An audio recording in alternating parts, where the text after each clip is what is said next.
Alice's Adventures in Wonderland by Lewis Carroll. Chapter 1. Down the Rabbit Hole. Alice was beginning to get very tired of sitting by her sister on the bank, and of having nothing to do. Once or twice she had peeped into the book her sister was reading, but it had no pictures or conversations in it. "And what is the use of a book," thought Alice, "without pictures or conversation?" So she was considering in her own mind, as well as she could, for the hot day made her feel very sleepy and stupid, whether the pleasure of making a daisy chain would be worth the trouble of getting up and picking the daisies, when suddenly a white rabbit with pink eyes ran close by her. There was nothing so very remarkable in that, nor did Alice think it so very much out of the way to hear the rabbit say to itself, oh dear, I shall be late." When she thought it over afterwards, it occurred to her that she ought to have wondered at this, but at the time it all seemed quite natural. But when the rabbit actually took a watch out of its waistcoat pocket and looked at it, and then hurried on, Alice started to her feet, for it flashed across her mind that she had never before seen a rabbit with either a waistcoat pocket or a watch to take out of it, and burning with curiosity she ran across the field after it, and fortunately was just in time to see it pop down a large rabbit hole under the hedge. In another moment down went Alice after it, never once considering how in the world she was to get out again. The rabbit hole went straight on like a tunnel for some way, and then dipped suddenly down, so suddenly that Alice had not a moment to think about stopping herself before she found herself falling down a very deep well. Either the well was very deep, or she fell very slowly, for she had plenty of time as she went down to look about her, and to wonder what was going to happen next. First she tried to look down and make out what she was coming to, but it was too dark to see anything. Then she looked at the sides of the well, and noticed that they were filled with cupboards and bookshelves. Here and there she saw maps and pictures hung upon pegs. She took down a jar from one of the shelves as she passed. It was labelled Orange Marmalade, but to her great disappointment it was empty. She did not like to drop the jar for fear of killing somebody, so managed to put it into one of the cupboards as she fell past it.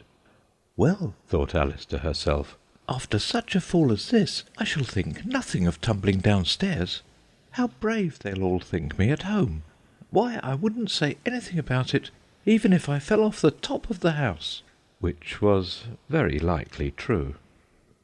Down, down, down. Would the fall never come to an end? "I wonder how many miles I've fallen by this time," she said aloud. "I must be getting somewhere near the centre of the earth. Let me see. That would be 4,000 miles down, I think." For, you see, Alice had learned several things of this sort in her lessons in the schoolroom, and though this was not a very good opportunity for showing off her knowledge, as there was no one to listen to her, still it was good practice to say it over. "Yes, that's about the right distance. But then I wonder what latitude or longitude I forgot to." Alice had no idea what latitude was, or longitude either, but thought they were nice, grand words to say. Presently she began again. "I wonder if I shall fall right through the earth. How funny it'll seem to come out among the people that walk with their heads downward. The antipathies, I think." She was rather glad there was no one listening this time, as it didn't sound at all the right word. "But I shall have to ask them what the name of the country is, you know. Please, ma'am, is this New Zealand or Australia?" And she tried to curtsy as she spoke. Fancy curtsying as you're falling through the air. Do you think you could manage it? "And what an ignorant little girl she'll think me for asking. No, it'll never do to ask. Perhaps I shall see it written up somewhere." Down, down, down. There was nothing else to do, so Alice soon began talking again. "Dinah'll miss me very much to-night, I should think." Dinah was the cat. "I hope they'll remember her saucer of milk at tea-time. Dinah, my dear, I wish you were down here with me. There are no mice in the air, I'm afraid, but you might catch a bat. and that's very like a mouse, you know. But do cats eat bats, I wonder?" And here Alice began to get rather sleepy, and went on saying to herself, in a dreamy sort of way, "Do cats eat bats? Do cats eat bats? and sometimes, Do bats eat cats?" for, you see, as she couldn't answer either question, it didn't much matter which way she put it. She felt that she was dozing off, and had just begun to dream that she was walking hand in hand with Dinah, and saying to her very earnestly, "Now, Dinah, tell me the truth. Did you ever eat a bat?" when suddenly, thump, thump, down she came upon a heap of sticks and dry leaves, and the fall was over. Alice was not a bit hurt, and she jumped up onto her feet in a moment. She looked up, but it was all dark overhead. Before her was another long passage, and the White Rabbit was still in sight, hurrying down it. There was not a moment to be lost. Away went Alice like the wind, and was just in time to hear it say, as it turned a corner, "Oh, my ears and whiskers! How late it's getting!" She was close behind it when she turned the corner, but the rabbit was no longer to be seen. She found herself in a long, low hall, which was lit up by a row of lamps hanging from the roof. There were doors all round the hall, but they were all locked, and when Alice had been all the way down one side and up the other, trying every door, she walked sadly down the middle, wondering how she was ever to get out again. Suddenly she came upon a little three-legged table, all made of solid glass. There was nothing on it except a tiny golden key, and Alice's first thought was that it might belong to one of the doors of the hall. But, alas, either the locks were too large or the key was too small, but at any rate it would not open any of them. However, on the second time round, she came upon a low curtain she had not noticed before, and behind it was a little door about 15 inches high. She tried the little golden key in the lock, and to her great delight it fitted. Alice opened the door, and found that it led into a small passage, not much larger than a rat-hole. She knelt down, and looked along the passage into the loveliest garden you ever saw. How she longed to get out of that dark hall, and wander about among those beds of bright flowers and those cool fountains. But she could not even get her head through the doorway. "And even if my head would go through," thought poor Alice, "it would be of very little use without my shoulders. Oh, how I wish I could shut up like a telescope! I think I could if I only knew how to begin." For, you see, so many out-of-the-way things had happened lately that Alice had begun to think that very few things indeed were really impossible. There seemed to be no use in waiting by the little door, so she went back to the table, half hoping she might find another key on it, or at any rate a book of rules for shutting people up like telescopes. This time she found a little bottle on it. "Which certainly was not here before," said Alice, and round the neck of the bottle was a paper label with the words "Drink me" beautifully printed on it in large letters. It was all very well to say "Drink me," but the wise little Alice was not going to do that in a hurry. "No, I'll look first," she said, "and see whether it's marked poison or not." For she had read several nice little histories about children who had got burnt and eaten up by wild beasts and other unpleasant things, all because they would not remember the simple rules their friends had taught them, such as that a red-hot poker will burn you if you hold it too long, and that if you cut your finger very deeply with a knife, it usually bleeds. And she had never forgotten that if you drink much from a bottle marked poison, it is almost certain to disagree with you, sooner or later. However, this bottle was not marked poison, so Alice ventured to taste it, and finding it very nice, it had in fact a sort of mixed flavour of cherry tart, custard, pineapple, roast turkey, toffee, and hot buttered toast. She very soon finished it off. "What a curious feeling," said Alice. "I must be shutting up like a telescope." And so it was indeed. She was now only 10 inches high. and her face brightened up at the thought that she was now the right size for going through the little door into that lovely garden. First, however, she waited for a few minutes to see if she was going to shrink any further. She felt a little nervous about this. "For it might end, you know," said Alice to herself, "in my going out altogether like a candle. I wonder what I should be like then." And she tried to fancy what the flame of a candle is like after the candle is blown out, for she could not remember ever having seen such a thing. After a while, finding that nothing more happened, she decided on going into the garden at once. But, alas for poor Alice! When she got to the door, she found she had forgotten the little golden key, and when she went back to the table for it, she found she could not possibly reach it. She could see it quite plainly through the glass, and she tried her best to climb up one of the legs of the table, but it was too slippery, and when she had tired herself out with trying, the poor little thing sat down and cried. "Come, there's no use in crying like that," said Alice to herself, rather sharply. "I advise you to leave off this minute." She generally gave herself very good advice, though she very seldom followed it, and sometimes she scolded herself so severely as to bring tears into her eyes, and once she remembered trying to box her own ears for having cheated herself in a game of croquet she was playing against herself, for this curious child was very fond of pretending to be two people. "But it's no use now," thought poor Alice, "to pretend to be two people. Why, there's hardly enough of me left to make one respectable person." Soon her eye fell on a little glass box that was lying under the table. She opened it, and found in it a very small cake, on which the words "Eat me" were beautifully marked in currants.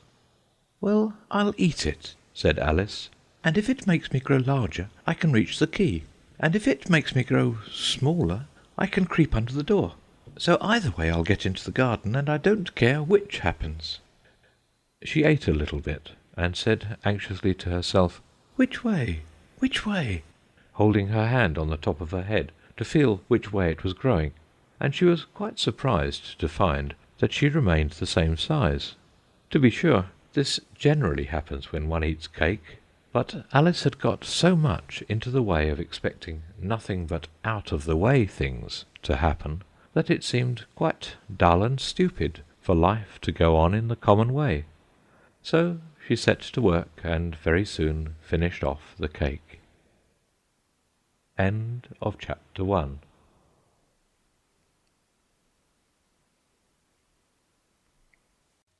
Alice's Adventures in Wonderland by Lewis Carroll. Chapter 2. The Pool of Tears. "Curiouser and curiouser," cried Alice. She was so much surprised that for the moment she quite forgot how to speak good English. "Now I'm opening out like the largest telescope that ever was. Good-bye, feet." For when she looked down at her feet, they seemed to be almost out of sight. They were getting so far off. "Oh, my poor little feet! I wonder who will put on your shoes and stockings for you now, dears. I'm sure I shan't be able. I shall be a great deal too far off to trouble myself about you. You must manage the best way you can. But I must be kind to them," thought Alice, "or perhaps they won't walk the way I want to go. Let me see. I'll give them a new pair of boots every Christmas." And she went on planning to herself how she would manage it. "They must go by the carrier," she thought. "And how funny it'll seem, sending presents to one's own feet. And how odd the directions will look.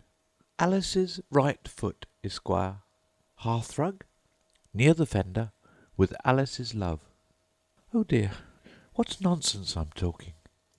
Just then her head struck against the roof of the hall. In fact, she was now more than 9 feet high, and she at once took up the little golden key and hurried off to the garden door. Poor Alice! It was as much as she could do, lying down on one side, to look through into the garden with one eye, but to get through was more hopeless than ever. She sat down and began to cry again. "You ought to be ashamed of yourself," said Alice. "A great girl like you," she might well say this, "to go on crying in this way. Stop this moment, I tell you." But she went on all the same, shedding gallons of tears, until there was a large pool all round her, about 4 inches deep and reaching half down the hall. After a time she heard a little pattering of feet in the distance, and she hastily dried her eyes to see what was coming. It was the White Rabbit returning, splendidly dressed, with a pair of white kid gloves in one hand and a large fan in the other. He came trotting along in a great hurry, muttering to himself as he came, "Oh, the Duchess, the Duchess! Oh, won't she be savage if I've kept her waiting?" Alice felt so desperate that she was ready to ask help of anyone, so when the rabbit came near she began in a low, timid voice, "If you please, sir." The rabbit started violently, dropped the white kid gloves and the fan, and scurried away into the darkness as hard as he could go. Alice took up the fan and gloves, and as the hall was very hot, she kept fanning herself all the time she went on talking. "Dear, dear, how queer everything is today! And yesterday things went on just as usual. I wonder if I've been changed in the night. Let me think. Was I the same when I got up this morning? I almost think I can remember feeling a little different. But if I'm not the same, the next question is, who in the world am I? Ah, that's the great puzzle." And she began thinking over all the children she knew that were of the same age as herself, to see if she could have been changed for any of them. "I'm sure I'm not Ada," she said, "for her hair goes in such long ringlets, and mine doesn't go in ringlets at all. And I'm sure I can't be Mabel, for I know all sorts of things, and she knows such a very little. Besides, she's she, and I'm I, and oh dear, how puzzling it all is. I'll try if I know all the things I used to know. Let me see. 4 times 5 is 12, and 4 times 6 is 13, and 4 times 7 is... Oh dear, I shall never get to 20 at that rate. However, the multiplication table doesn't signify. Let's try geography. London is the capital of Paris, and Paris is the capital of Rome, and Rome... No, that's all wrong, I'm certain. I must have been changed for Mabel. I'll try and say, how doth the little? And she crossed her hands on her lap, as if she were saying lessons, and began to repeat it. But her voice sounded hoarse and strange, and the words did not come the same as they used to do. How doth the little crocodile improve his shining tail, and pour the waters of the Nile on every golden scale? How cheerfully he seems to grin, how neatly spread his claws, and welcome little fishes in with gently smiling jaws. I'm sure those are not the right words, said poor Alice, and her eyes filled with tears again as she went on. I must be Mabel after all, and I shall have to go and live in that poky little house, and have next to no toys to play with, and oh, ever so many lessons to learn. No, I've made up my mind about it. If I'm Mabel, I'll stay down here. It'll be no use their putting their heads down and saying, "Come up again, dear." I shall only look up and say, "Who am I, then? Tell me that first. And then, if I like being that person, I'll come up. If not, I'll stay down here till I'm somebody else. But, oh dear," cried Alice with a sudden burst of tears, "I do wish they would put their heads down. I am so very tired of being all alone here." As she said this, she looked down at her hands, and was surprised to see that she had put on one of the rabbit's little white kid gloves while she was talking. "How can I have done that?" she thought. "I must be growing small again." She got up and went to the table to measure herself by it, and found that, as nearly as she could guess, she was now about 2 feet high, and was going on shrinking rapidly. She soon found out that the cause of this was the fan she was holding, and she dropped it hastily, just in time to avoid shrinking away altogether. "That was a narrow escape," said Alice, a good deal frightened at the sudden change, but very glad to find herself still in existence. "And now for the garden!" And she ran with all her speed back to the little door. But alas! The little door was shut again, and the little golden key was lying on the glass table as before. "And things are worse than ever," thought the poor child, "for I never was so small as this before, never, and I declare it's too bad, that it is." As she said these words, her foot slipped, and in another moment, splash, she was up to her chin in salt water. Her first idea was that she had somehow fallen into the sea. "And in that case I can go back by railway," she said to herself. Alice had been to the seaside once in her life, and had come to the general conclusion that wherever you go to on the English coast, you find a number of bathing machines in the sea, some children digging in the sand with wooden spades, then a row of lodging-houses, and behind them a railway station. However, she soon made out that she was in the pool of tears which she had wept when she was 9 feet high. "I wish I hadn't cried so much," said Alice as she swam about, trying to find her way out. "I shall be punished for it now, I suppose, by being drowned in my own tears. That will be a queer thing, to be sure. However, everything is queer to-day." Just then she heard something splashing about in the pool a little way off, and she swam nearer to make out what it was. At first she thought it must be a walrus or hippopotamus, but then she remembered how small she was now, and she soon made out that it was only a mouse that had slipped in like herself. "Would it be of any use now," thought Alice, "to speak to this mouse? Everything is so out of the way down here that I should think very likely it can talk. At any rate, there's no harm in trying." So she began. "O Mouse, do you know the way out of this pool? I'm very tired of swimming about here, O Mouse." Alice thought this must be the right way of speaking to a mouse.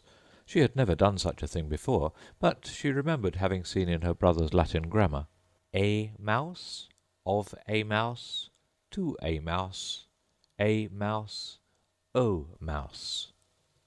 The mouse looked at her rather inquisitively, and seemed to her to wink with one of its little eyes, but it said nothing. "Perhaps it doesn't understand English," thought Alice. "I dare say it's a French mouse, come over with William the Conqueror."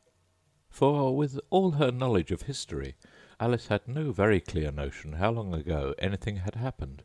So she began again. "Où est ma chatte?"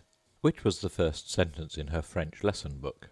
The mouse gave a sudden leap out of the water, and seemed to quiver all over with fright. "Oh, I beg your pardon," cried Alice hastily, afraid that she had hurt the poor animal's feelings. "I quite forgot you didn't like cats." "Not like cats!" cried the mouse in a shrill, passionate voice. "Would you like cats if you were me?" "Well, perhaps not," said Alice in a soothing tone. "Don't be angry about it. And yet I wish I could show you our cat Dinah. I think you'd take a fancy to cats if you could only see her. She's such a dear, quiet thing," Alice went on half to herself, as she swam lazily about in the pool. "And she sits purring so nicely by the fire, licking her paws and washing her face. And she is such a nice soft thing to nurse. And she's such a capital one for catching mice. Oh, I beg your pardon," cried Alice again, for this time the mouse was bristling all over, and she felt certain it must be really offended. "We won't talk about her any more if you'd rather not." "We, indeed!" cried the mouse, who was trembling down to the end of his tail. "As if I would talk on such a subject! Our family always hated cats. Nasty, low, vulgar things. Don't let me hear that name again." "I won't indeed," said Alice, in a great hurry to change the subject of conversation. Are you fond of dogs?" The mouse did not answer, so Alice went on eagerly. "There is such a nice little dog near our house I should like to show you. A little bright-eyed terrier, you know, with, oh, such long curly brown hair. And it'll fetch things when you throw them, and it'll sit up and beg for its dinner, and all sorts of things. I can't remember half of them. And it belongs to a farmer, you know, and he says it's so useful it's worth £100. He says it kills all the rats, and—" "Oh dear!" cried Alice in a sorrowful tone. "I'm afraid I've offended it again." For the mouse was swimming away from her as hard as it could go, and making quite a commotion in the pool as it went. So she called softly after it, "Mouse dear, do come back again, and we won't talk about cats or dogs either, if you don't like them." When the mouse heard this, it turned round and swam slowly back to her. Its face was quite pale, with passion, Alice thought, and it said in a low, trembling voice, "Let us get to the shore, and then I'll tell you my history, and you'll understand why it is I hate cats and dogs." It was high time to go, for the pool was getting quite crowded with the birds and animals that had fallen into it. There were a duck, and a dodo, a lory, and an eaglet, and several other curious creatures. Alice led the way, and the whole party swam to the shore. End of Chapter 2 of Alice's Adventures in Wonderland.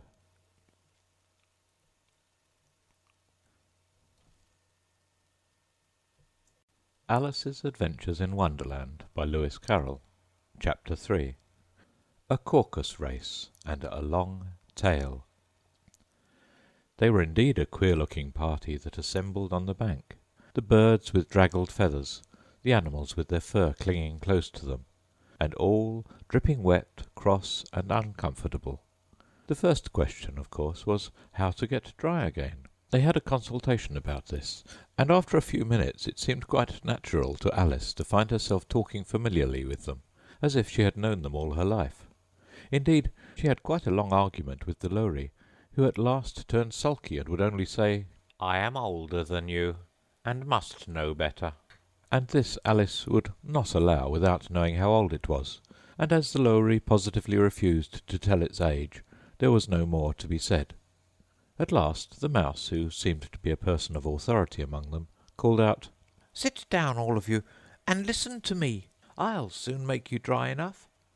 They all sat down at once in a large ring, with the mouse in the middle. Alice kept her eyes anxiously fixed on it, for she felt sure she would catch a bad cold if she did not get dry very soon. "Ahem!" said the mouse, with an important air. "Are you all ready? This is the driest thing I know. Silence all round, if you please. William the Conqueror, whose cause was favoured by the Pope, was soon submitted to by the English, who wanted leaders, and had been of late much accustomed to usurpation and conquest. Edwin and Morcar, the Earls of Mercia and Northumbria—" "Ugh!" said the lory, with a shiver.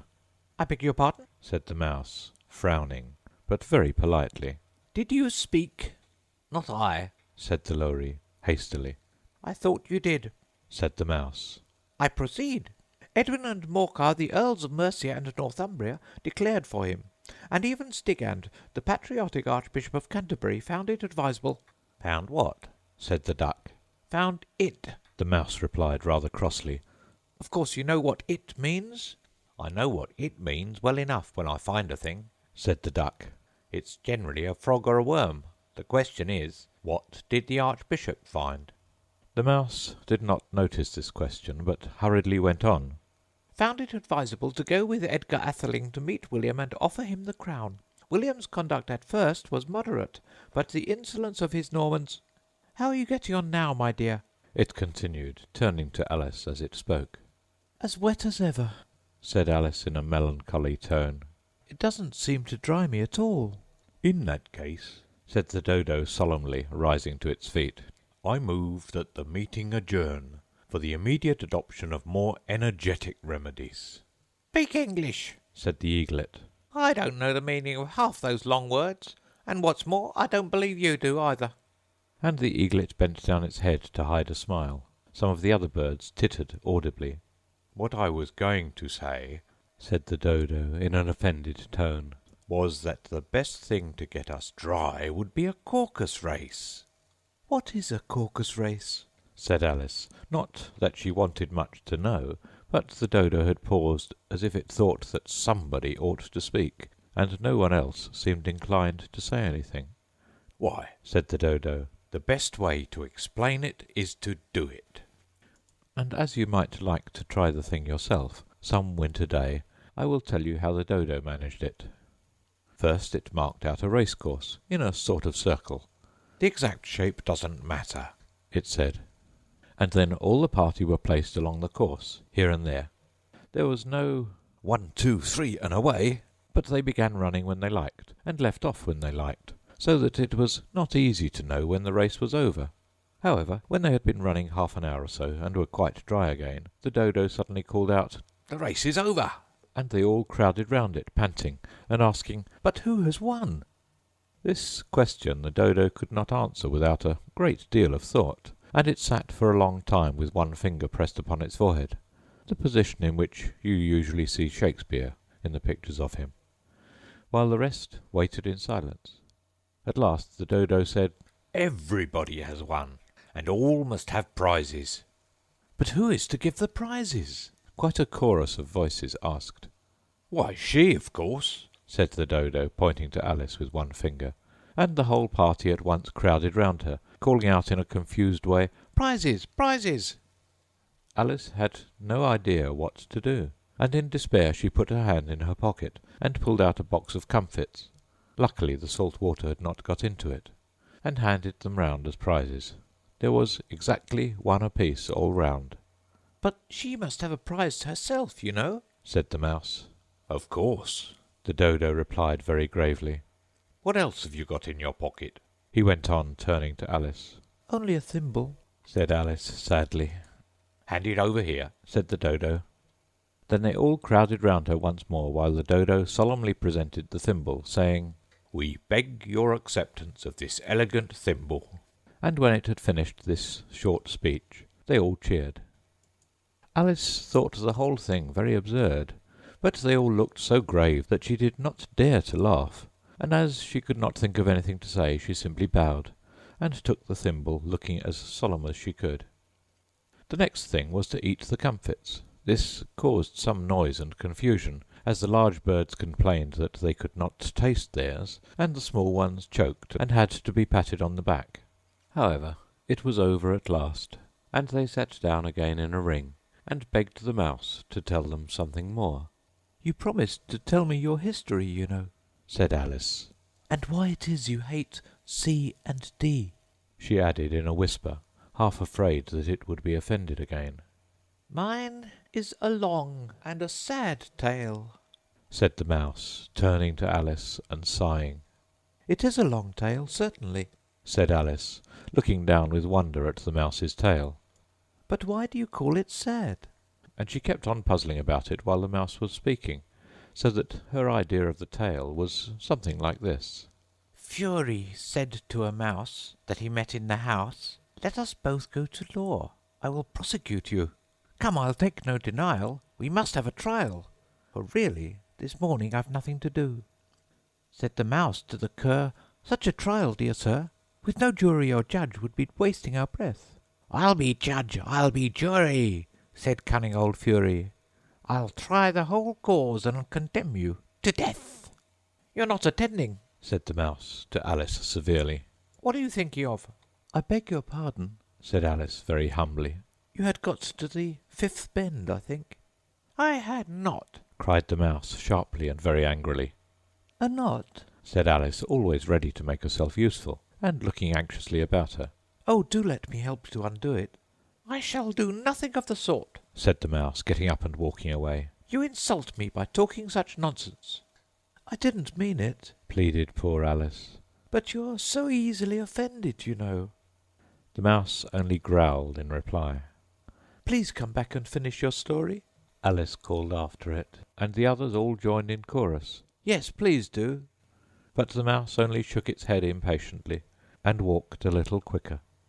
"What a pity it wouldn't stay," sighed the Lory, as soon as it was quite out of sight. And an old crab took the opportunity of saying to her daughter, "Ah, my dear, let this be a lesson to you, never to lose your temper." "Hold your tongue, Ma," said the young crab a little snappishly. "You're enough to try the patience of an oyster." "I wish I had our Dinah here, I know I do," said Alice aloud, addressing nobody in particular. "She'd soon fetch it back." "And who is Dinah, if I might venture to ask the question?" said the Lory. Alice replied eagerly, for she was always ready to talk about her pet. "Dinah's our cat, and she's such a capital one for catching mice, you can't think. And oh, I wish you could see her after the birds. Why, she'll eat a little bird as soon as look at it." This speech caused a remarkable sensation among the party. Some of the birds hurried off at once. One old magpie began wrapping itself up very carefully, remarking, "I really must be getting home. The night air doesn't suit my throat." And a canary called out in a trembling voice to its children, "Come away, my dears. It's high time you were all in bed." On various pretexts they all moved off, and Alice was soon left alone. "I wish I hadn't mentioned Dinah," she said to herself in a melancholy tone. "Nobody seems to like her down here, and I'm sure she's the best cat in the world." Oh, my dear Dinah, I wonder if I shall ever see you any more."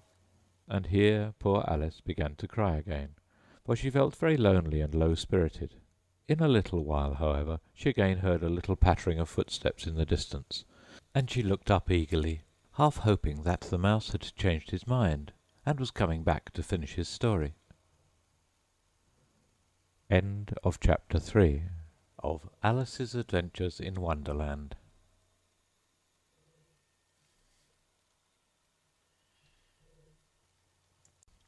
Alice's Adventures in Wonderland by Lewis Carroll. Chapter 4. The Rabbit Sends in a Little Bill.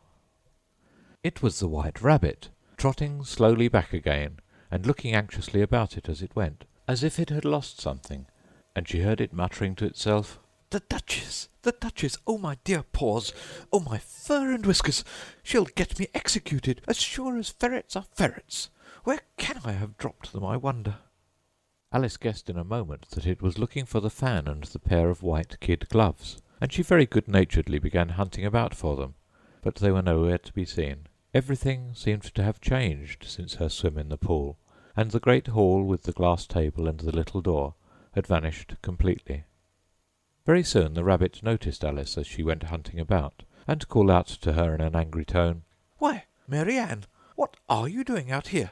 Run home this moment, and fetch me a pair of gloves and a fan. Quick, now!" And Alice was so much frightened that she ran off at once in the direction it pointed to, without trying to explain the mistake it had made.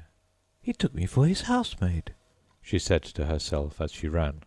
"How surprised he'll be when he finds out who I am. But I'd better take him his fan and gloves. That is, if I can find them." As she said this, she came upon a neat little house, on the door of which was a bright brass plate with the name W. Rabbit engraved upon it. She went in without knocking, and hurried upstairs in great fear lest she should meet the real Mary Ann, and be turned out of the house before she had found the fan and gloves. "How queer it seems," Alice said to herself, "to be going messages for a rabbit. I suppose Dinah'll be sending me on messages next." and she began fancying the sort of thing that would happen. "Miss Alice, come here directly, and get ready for your walk." "Coming in a minute, nurse. But I've got to see that the mouse doesn't get out. Only I don't think," Alice went on, "that they'd let Dinah stop in the house, if it began ordering people about like that." By this time she had found her way into a tidy little room with a table in the window, and on it, as she had hoped, a fan and 2 or 3 pairs of tiny white kid gloves. She took up the fan and a pair of the gloves, and was just going to leave the room, when her eye fell upon a little bottle that stood near the looking-glass. There was no label this time with the words "Drink me," but nevertheless she uncorked it and put it to her lips. "I know something interesting is sure to happen," she said to herself, "whenever I eat or drink anything, so I'll just see what this bottle does.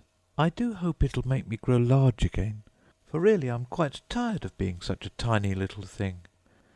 It did so indeed, and much sooner than she had expected. Before she had drunk half the bottle, she found her head pressing against the ceiling, and had to stoop to save her neck from being broken. She hastily put down the bottle, saying to herself, "That's quite enough. I hope I shan't grow any more.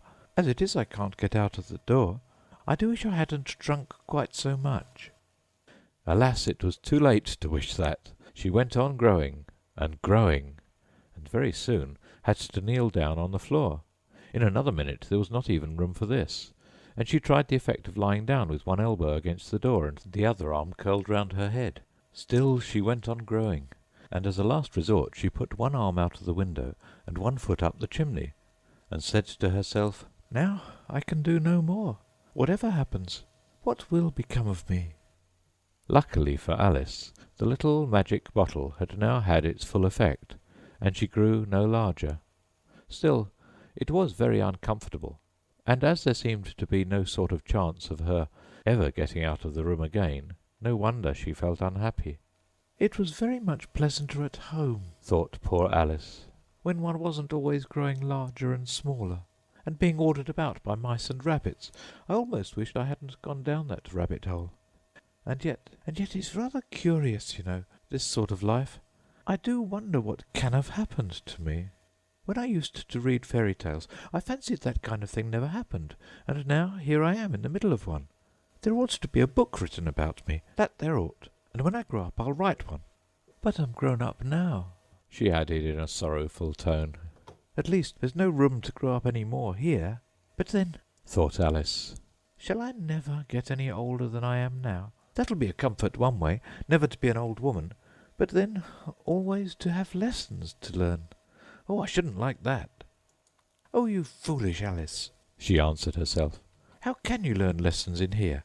Why, there's hardly room for you, and no room at all for any lesson books. And so she went on, taking first one side and then the other, and making quite a conversation of it altogether. But after a few minutes she heard a voice outside, and stopped to listen.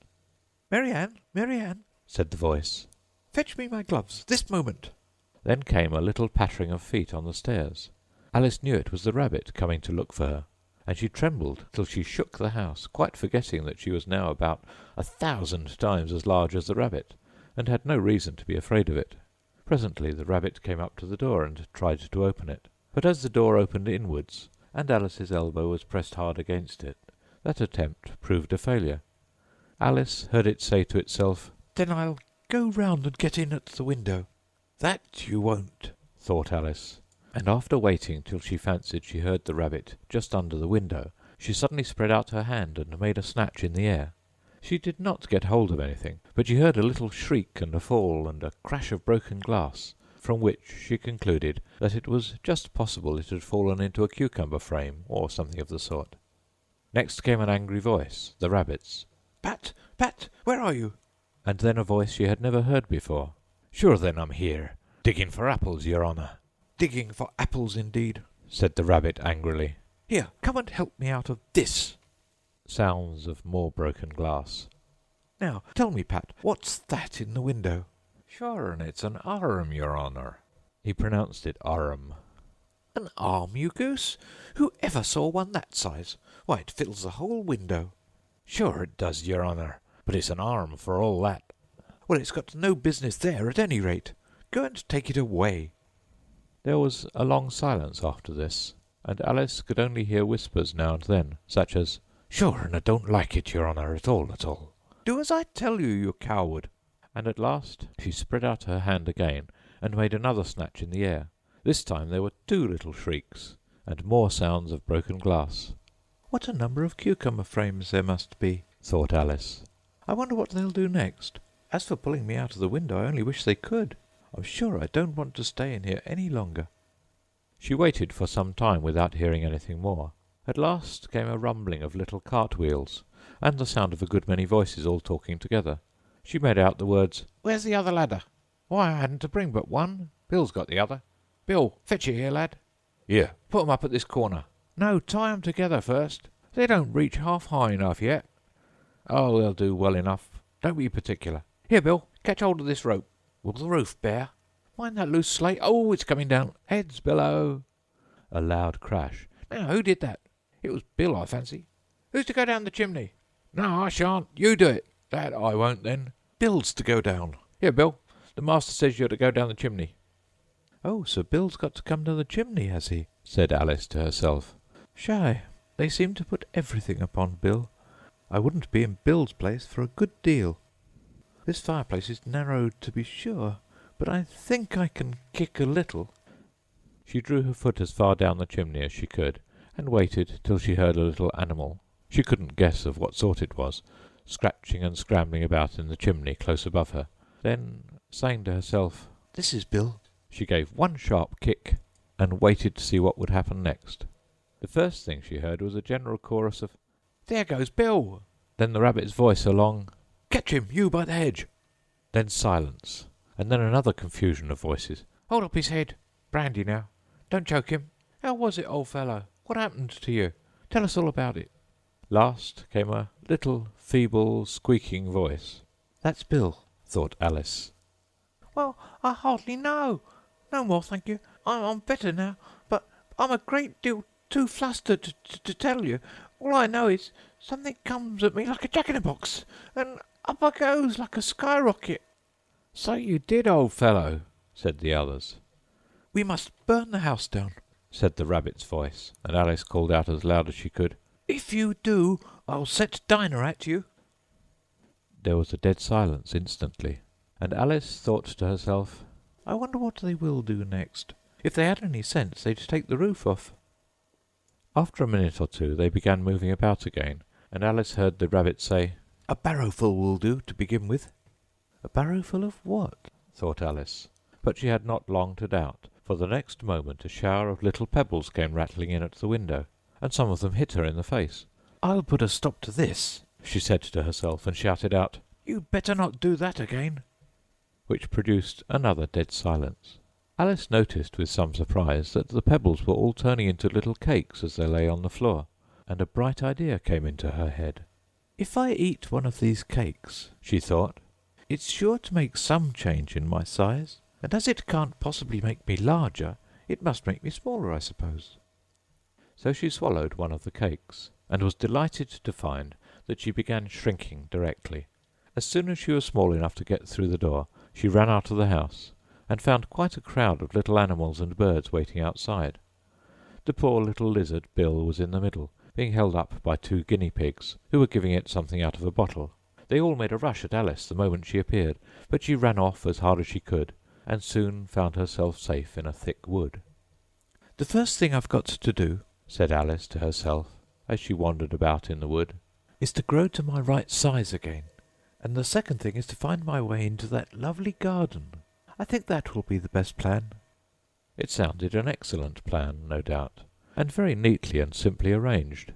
The only difficulty was that she had not the smallest idea how to set about it, and while she was peering about anxiously among the trees, a little sharp bark just over her head made her look up in a great hurry. An enormous puppy was looking down at her with large round eyes, and feebly stretching out one paw, trying to touch her. "Poor little thing," said Alice, in a coaxing tone, and she tried hard to whistle to it, but she was terribly frightened all the time at the thought that it might be hungry, in which case it would be very likely to eat her up, in spite of all her coaxing. Hardly knowing what she did, she picked up a little bit of stick, and held it out to the puppy, whereupon the puppy jumped into the air off all its feet at once, with a yelp of delight, and rushed at the stick, and made believe to worry it. Then Alice dodged behind a great thistle to keep herself from being run over, and the moment she appeared on the other side, the puppy made another rush at the stick, and tumbled head over heels in its hurry to get hold of it. Then Alice, thinking it was very like having a game of play with a cart-horse, and expecting every moment to be trampled under its feet, ran round the thistle again. Then the puppy began a series of short charges at the stick, running a very little way forwards each time, and a long way back, and barking hoarsely all the while, till at last it sat down a good way off, panting, with its tongue hanging out of its mouth and its great eyes half shut.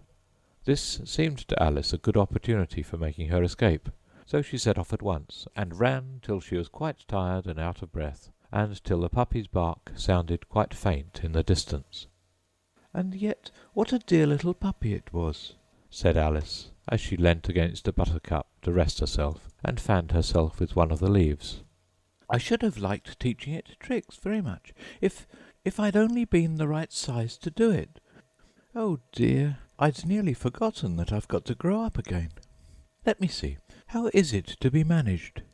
I suppose I ought to eat or drink something or other, but the great question is, what?" The great question certainly was, what? Alice looked all round her at the flowers and the blades of grass, but she did not see anything that looked like the right thing to eat or drink under the circumstances.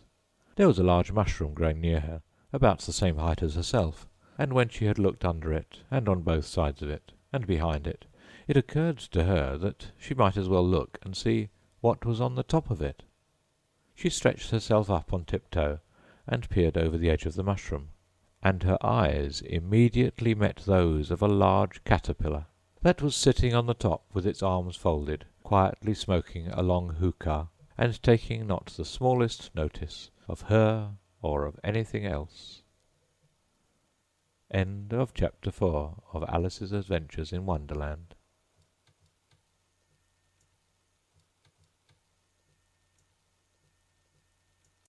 Alice's Adventures in Wonderland by Lewis Carroll. Chapter 5. Advice from a Caterpillar. The Caterpillar and Alice looked at each other for some time in silence. At last the Caterpillar took the hookah out of its mouth and addressed her in a languid, sleepy voice. "Who are you?" said the Caterpillar. This was not an encouraging opening for a conversation. Alice replied rather shyly, "I hardly know, sir, just at present. At least, I know who I was when I got up this morning, but I think I must have been changed several times since then." "What do you mean by that?" said the Caterpillar sternly. "Explain yourself." "I can't explain myself, I'm afraid, sir," said Alice, "because I'm not myself, you see." "I don't see," said the Caterpillar. "I'm afraid I can't put it more clearly," Alice replied very politely, "for I can't understand it myself to begin with, and being so many different sizes in a day is very confusing." "It isn't," said the Caterpillar. "Well, perhaps you haven't found it so yet," said Alice. "But when you have to turn into a chrysalis, you will some day, you know, and then after that into a butterfly, I should think you'll feel it a little queer, won't you?" "Not a bit," said the Caterpillar. "Well, perhaps your feelings may be different," said Alice. "All I know is it would feel very queer to me." "You?" said the Caterpillar contemptuously. "Who are you?" Which brought them back again to the beginning of the conversation. Alice felt a little irritated at the Caterpillar's making such very short remarks, and she drew herself up and said very gravely, "I think you ought to tell me who you are first." "Why?" said the Caterpillar. Here was another puzzling question, and as Alice could not think of any good reason, and as the Caterpillar seemed to be in a very unpleasant state of mind, she turned away. "Come back," the Caterpillar called after her. "I've something important to say." This sounded promising, certainly. Alice turned and came back again. "Keep your temper," said the Caterpillar. "Is that all?" said Alice, swallowing down her anger as well as she could. "No," said the Caterpillar. Alice thought she might as well wait, as she had nothing else to do, and perhaps after all it might tell her something worth hearing. For some minutes it puffed away without speaking, but at last it unfolded its arms, took the hookah out of its mouth again, and said, "So you think you're changed, do you?" "I'm afraid I am, sir," said Alice. "I can't remember things as I used to, and I don't keep the same size for 10 minutes together." "Can't remember what things?" said the Caterpillar. "Well, I've tried to say, 'How doth the little busy bee?' but it all came different," Alice replied in a very melancholy voice. "Repeat, 'You are old, Father William,'" said the Caterpillar. Alice folded her hands and began. "You are old, Father William," the young man said, "and your hair has become very white, and yet you incessantly stand on your head. Do you think at your age it is right?" "In my youth," Father William replied to his son, "I feared it might injure the brain, but now that I'm perfectly sure I have none, why, I do it again and again." "You are old," said the youth, "as I mentioned before, and have grown most uncommonly fat, yet you turned a back somersault in at the door. Pray, what is the reason of that?" "In my youth," said the sage, as he shook his grey locks, "I kept all my limbs very supple. By the use of this ointment, 1 shilling the box. Allow me to sell you a couple." "You are old," said the youth, "and your jaws are too weak for anything tougher than suet. Yet you finished the goose, with the bones and the beak. Pray, how did you manage to do it?" "In my youth," said his father, "I took to the law, and argued each case with my wife, and the muscular strength which it gave to my jaw has lasted the rest of my life." "You are old," said the youth. "One would hardly suppose that your eye was as steady as ever, yet you balanced an eel on the end of your nose. What made you so awfully clever?" "I have answered 3 questions, and that is enough," said his father. "Don't give yourself airs. Do you think I can listen all day to such stuff? Be off, or I'll kick you downstairs." "That is not said right," said the Caterpillar. "Not quite right, I'm afraid," said Alice timidly. "Some of the words have got altered." "It is wrong from beginning to end," said the caterpillar, decidedly, and there was silence for some minutes. The caterpillar was the first to speak. "What size do you want to be?" it asked. "Oh, I'm not particular as to size," Alice hastily replied. "Only one doesn't like changing so often, you know." "I don't know," said the caterpillar. Alice said nothing. She had never been so much contradicted in her life before, and she felt that she was losing her temper. "Are you content now?" said the caterpillar. "Well, I should like to be a little larger, sir, if you wouldn't mind," said Alice. 3 inches is such a wretched height to be." "It is a very good height indeed," said the caterpillar angrily, rearing itself upright as it spoke. It was exactly 3 inches high. "But I'm not used to it," pleaded poor Alice in a piteous tone, and she thought of herself, "I wish the creatures wouldn't be so easily offended." "You'll get used to it in time," said the caterpillar, and it put the hookah into its mouth and began smoking again. This time Alice waited patiently until it chose to speak again. In a minute or two the caterpillar took the hookah out of its mouth, and yawned once or twice, and shook itself. Then it got down off the mushroom and crawled away in the grass, merely remarking as it went, "One side will make you grow taller, the other side will make you grow shorter." "One side of what? The other side of what?" thought Alice to herself. "Of the mushroom," said the caterpillar, just as if she had asked it aloud, and in another moment it was out of sight. Alice remained looking thoughtfully at the mushroom for a minute, trying to make out which were the 2 sides of it, and as it was perfectly round, she found this a very difficult question. However, at last she stretched her arms round it as far as they would go, and broke off a bit of the edge with each hand. "And now, which is which?" she said to herself, and nibbled a little of the right-hand bit to try the effect. The next moment she felt a violent blow underneath her chin. It had struck her foot. She was a good deal frightened by this very sudden change, but she felt that there was no time to be lost, as she was shrinking rapidly, so she set to work at once to eat some of the other bit. Her chin was pressed so closely against her foot that there was hardly room to open her mouth, but she did it at last, and managed to swallow a morsel of the left-hand bit. "Come, my head's free at last," said Alice in a tone of delight, which changed into alarm in another moment, when she found that her shoulders were nowhere to be found. All she could see when she looked down was an immense length of neck, which seemed to rise like a stalk out of a sea of green leaves that lay far below her. "What can all that green stuff be?" said Alice. "And where have my shoulders got to? And, oh, my poor hands, how is it I can't see you?"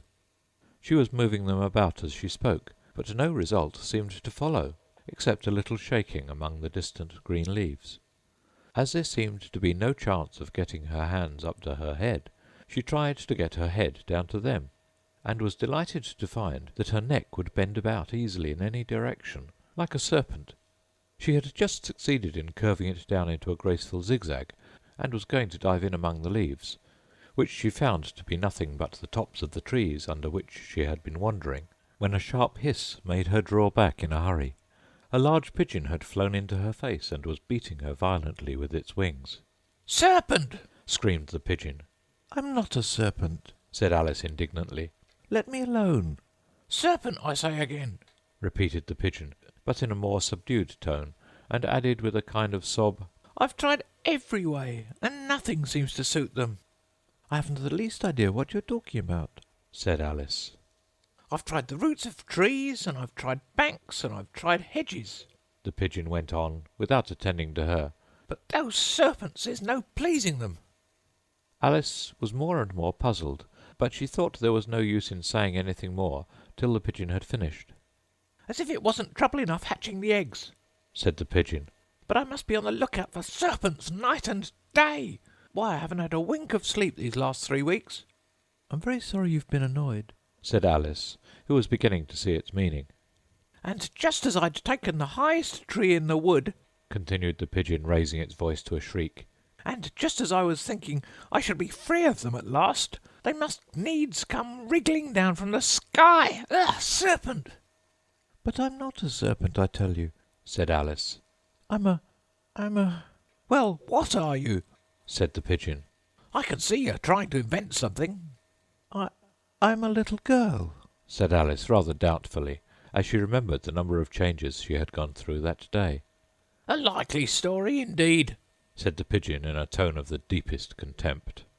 "I've seen a good many little girls in my time, but never one with such a neck as that. No, you're a serpent, and there's no use denying it. I suppose you'll be telling me next that you never tasted an egg." "I have tasted eggs, certainly," said Alice, who was a very truthful child. "But little girls eat eggs quite as much as serpents do, you know." "I don't believe it," said the pigeon. "but if they do, why then they're a kind of serpent, that's all I can say." This was such a new idea to Alice that she was quite silent for a minute or two, which gave the pigeon the opportunity of adding, "You're looking for eggs, I know that well enough. And what does it matter to me whether you're a little girl or a serpent?" "It matters a good deal to me," said Alice hastily. "but I'm not looking for eggs, as it happens. And if I was, I shouldn't want yours. I don't like them raw." "Well, be off then," said the pigeon in a sulky tone, as it settled down again into its nest. Alice crouched down among the trees as well as she could, for her neck kept getting entangled among the branches, and every now and then she had to stop and untwist it. After a while she remembered that she still held the pieces of mushroom in her hands, and she set to work very carefully, nibbling first at one and then at the other, and growing sometimes taller and sometimes shorter, until she had succeeded in bringing herself down to her usual height.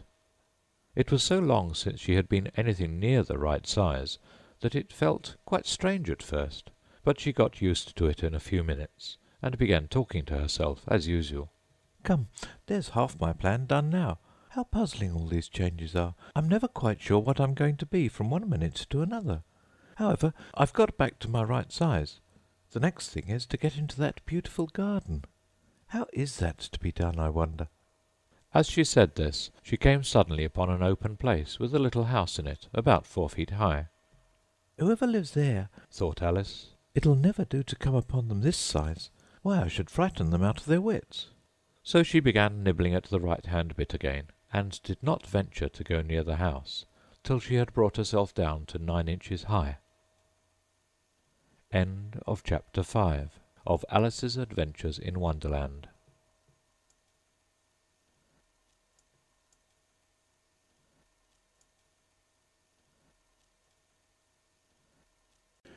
Alice's Adventures in Wonderland by Lewis Carroll. Chapter 6 Pig and Pepper. For a minute or two she stood looking at the house and wondering what to do next, when suddenly a footman in livery came running out of the wood. She considered him to be a footman because he was in livery. Otherwise, judging by his face only, she would have called him a fish, and rapped loudly at the door with his knuckles. It was opened by another footman in livery, with a round face and large eyes like a frog, and both footmen, Alice noted, had powdered hair that curled all over their heads. She felt very curious to know what it was all about, and crept a little way out of the wood to listen. The fish footman began by producing from under his arm a great letter, nearly as large as himself, and this he handed over to the other, saying in a solemn voice, "For the Duchess. An invitation from the Queen to play croquet." The frog footman repeated in the same solemn tone, only changing the order of the words a little, "From the Queen. An invitation for the Duchess to play croquet." Then they both bowed low, and their curls got entangled together. Alice laughed so much at this that she had to run back into the wood for fear of their hearing her, and when she next peeped out the fish footman was gone, and the other was sitting on the ground near the door, staring stupidly up into the sky.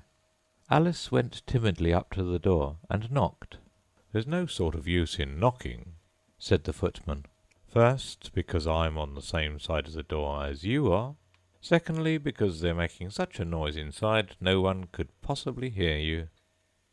And certainly there was a most extraordinary noise going on within, a constant howling and sneezing, and every now and then a great crash as if a dish or kettle had been broken to pieces. "Please, then," said Alice, "how am I to get in?" "There might be some sense in your knocking, The footman went on without attending to her. "If we had the door between us, for instance, if you were inside, you might knock, and I could let you out, you know." He was looking up into the sky all the time he was speaking, and this Alice thought decidedly uncivil. "But perhaps he can't help it," she said to herself. "His eyes are so very nearly at the top of his head. But at any rate he might answer questions. How am I to get in?" she repeated aloud. "I shall sit here," the footman remarked, "till tomorrow." At this moment the door of the house opened, and a large plate came skimming out, straight at the footman's head. It just grazed his nose and broke to pieces against one of the trees behind him. "Or next day, maybe," the footman continued in the same tone, exactly as if nothing had happened. "How am I to get in?" asked Alice again, in a louder tone. "Are you to get in at all?" said the footman. "That's the first question, you know." It was, no doubt, only Alice did not like to be told so. "It's really dreadful," she muttered to herself, "the way all the creatures argue. It's enough to drive one crazy." The footman seemed to think this a good opportunity for repeating his remark, with variations. "I shall sit here," he said, "on and off, for days and days." "But what am I to do?" said Alice. "Anything you like," said the footman, and began whistling. "Oh, there's no use in talking to him," said Alice desperately. "He's perfectly idiotic." And she opened the door and went in. The door led right into a large kitchen, which was full of smoke from one end to the other. The Duchess was sitting on a three-legged stool in the middle, nursing a baby. The cook was leaning over the fire, stirring a large cauldron, which seemed to be full of soup. "There's certainly too much pepper in that soup," Alice said to herself, as well as she could for sneezing. There was certainly too much of it in the air. Even the Duchess sneezed occasionally, and as for the baby, it was sneezing and howling alternately without a moment's pause. The only things in the kitchen that did not sneeze were the cook and the large cat, which was sitting on the hearth and grinning from ear to ear. "Please, would you tell me," said Alice, a little timidly, for she was not quite sure whether it was good manners for her to speak first, "why your cat grins like that?" "It's a Cheshire Cat," said the Duchess, "and that's why. Pig!"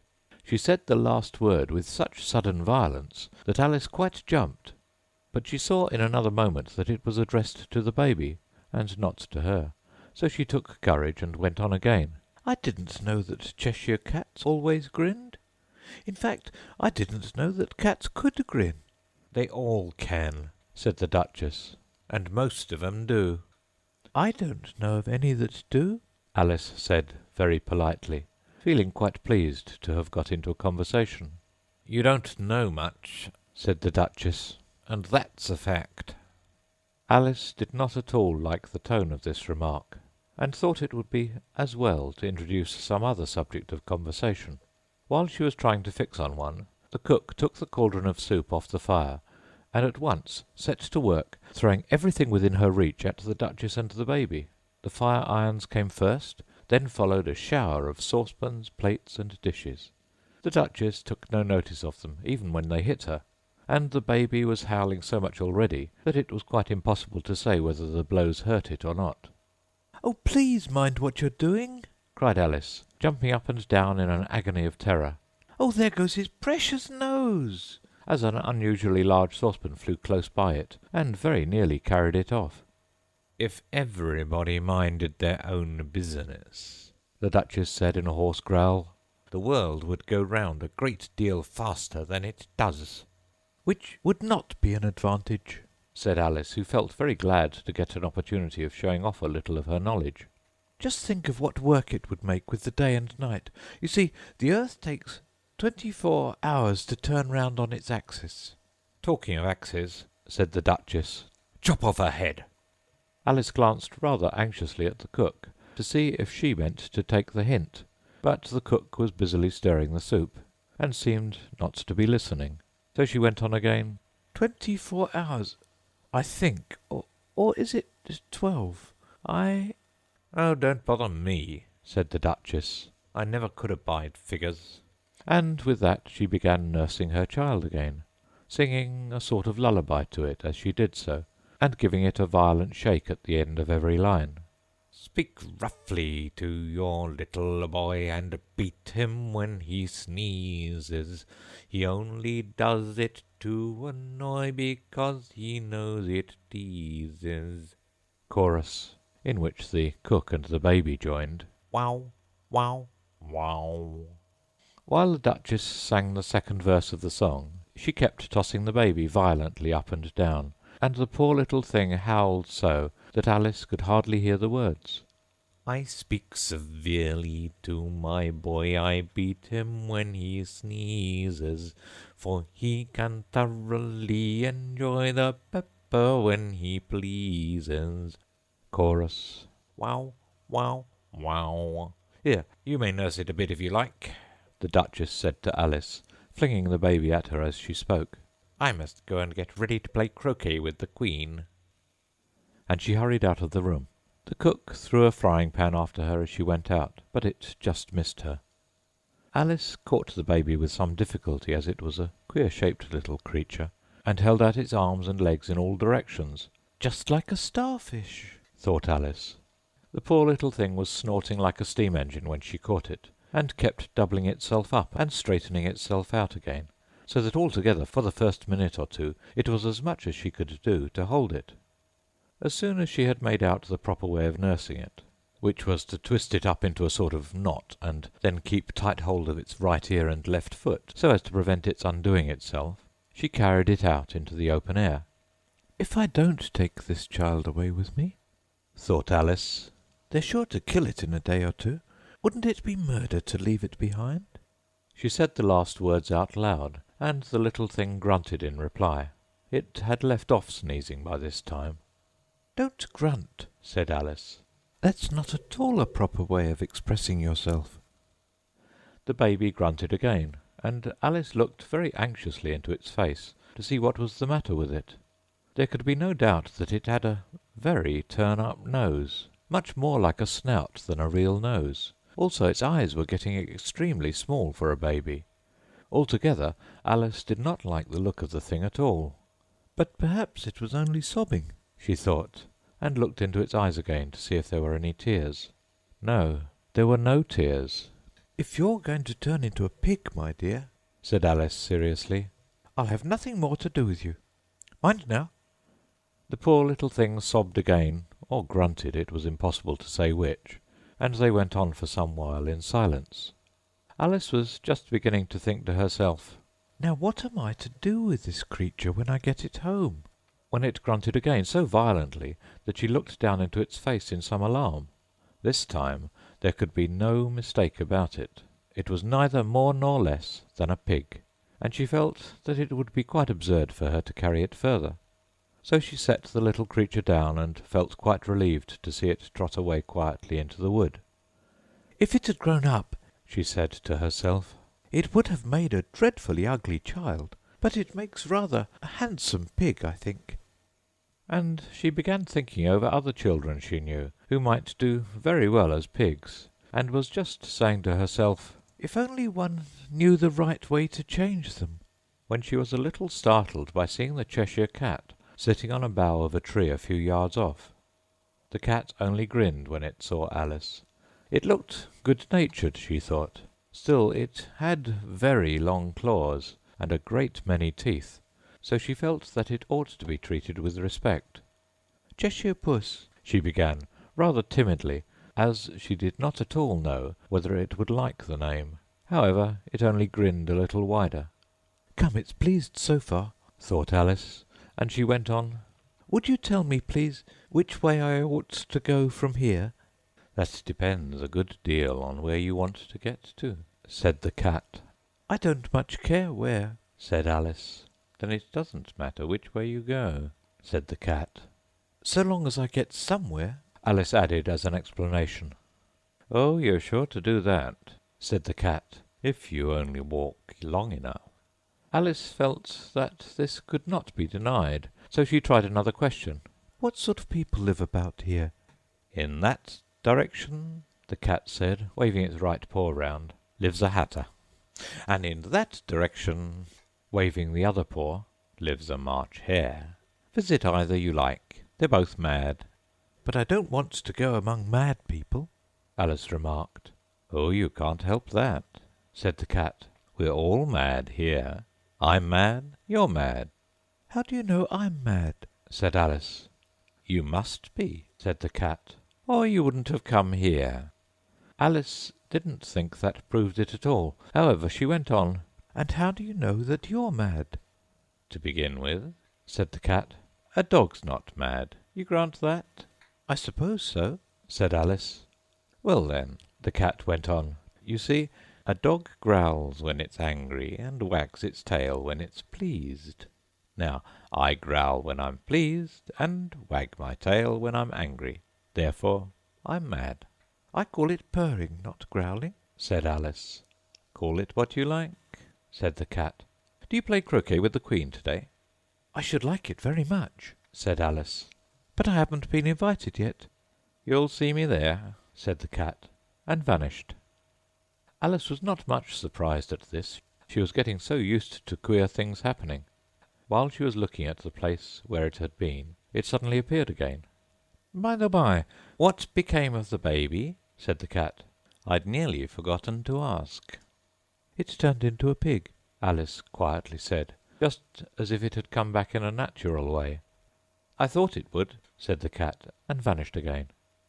Alice waited a little, half expecting to see it again, but it did not appear, and after a minute or two she walked on in the direction in which the March hare was said to live. I've seen hatters before, she said to herself. The March hare will be much the most interesting, and perhaps, as this is May, it won't be raving mad, at least not so mad as it was in March. As she said this, she looked up, and there was the cat again, sitting on a branch of a tree. Did you say pig or fig? Said the cat. I said pig, replied Alice, and I wish you wouldn't keep appearing and vanishing so suddenly. You make one quite giddy. All right, said the cat, and this time it vanished quite slowly, beginning with the end of the tail, and ending with the grin, which remained some time after the rest of it had gone. Well, I've often seen a cat without a grin, thought Alice, but a grin without a cat, it's the most curious thing I ever saw in my life. She had not gone much farther before she came in sight of the house of the March hare. She thought it must be the right house, because the chimneys were shaped like ears, and the roof was thatched with fur. It was so large a house that she did not like to go nearer till she had nibbled some more of the left-hand bit of mushroom, and raised herself to about 2 feet high. Even then she walked up towards it rather timidly, saying to herself, Suppose it should be raving mad after all. I almost wish I'd gone to see the hatter instead. The end of Chapter 6 of Alice's Adventures in Wonderland by Lewis Carroll.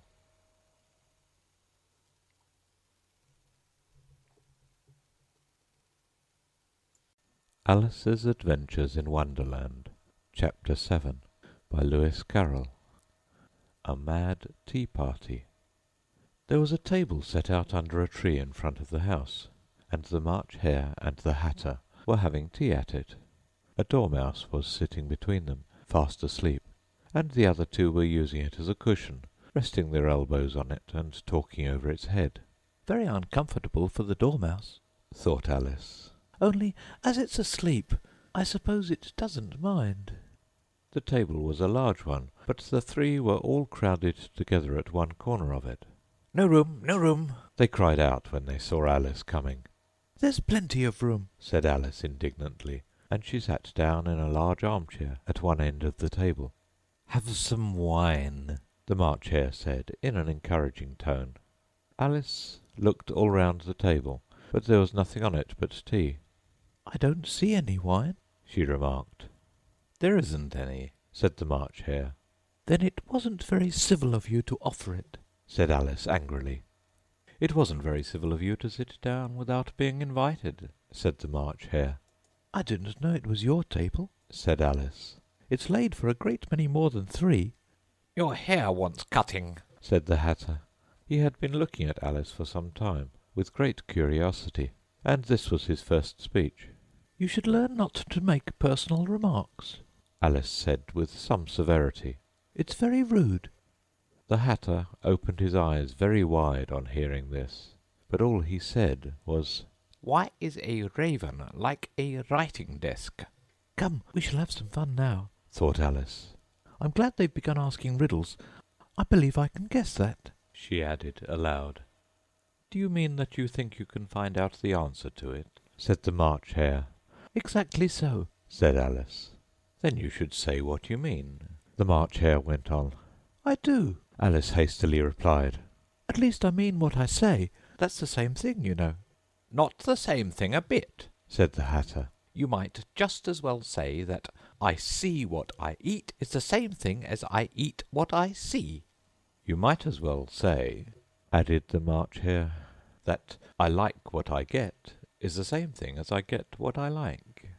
"You might as well say," added the Dormouse, who seemed to be talking in his sleep, "that I breathe when I sleep is the same thing as I sleep when I breathe."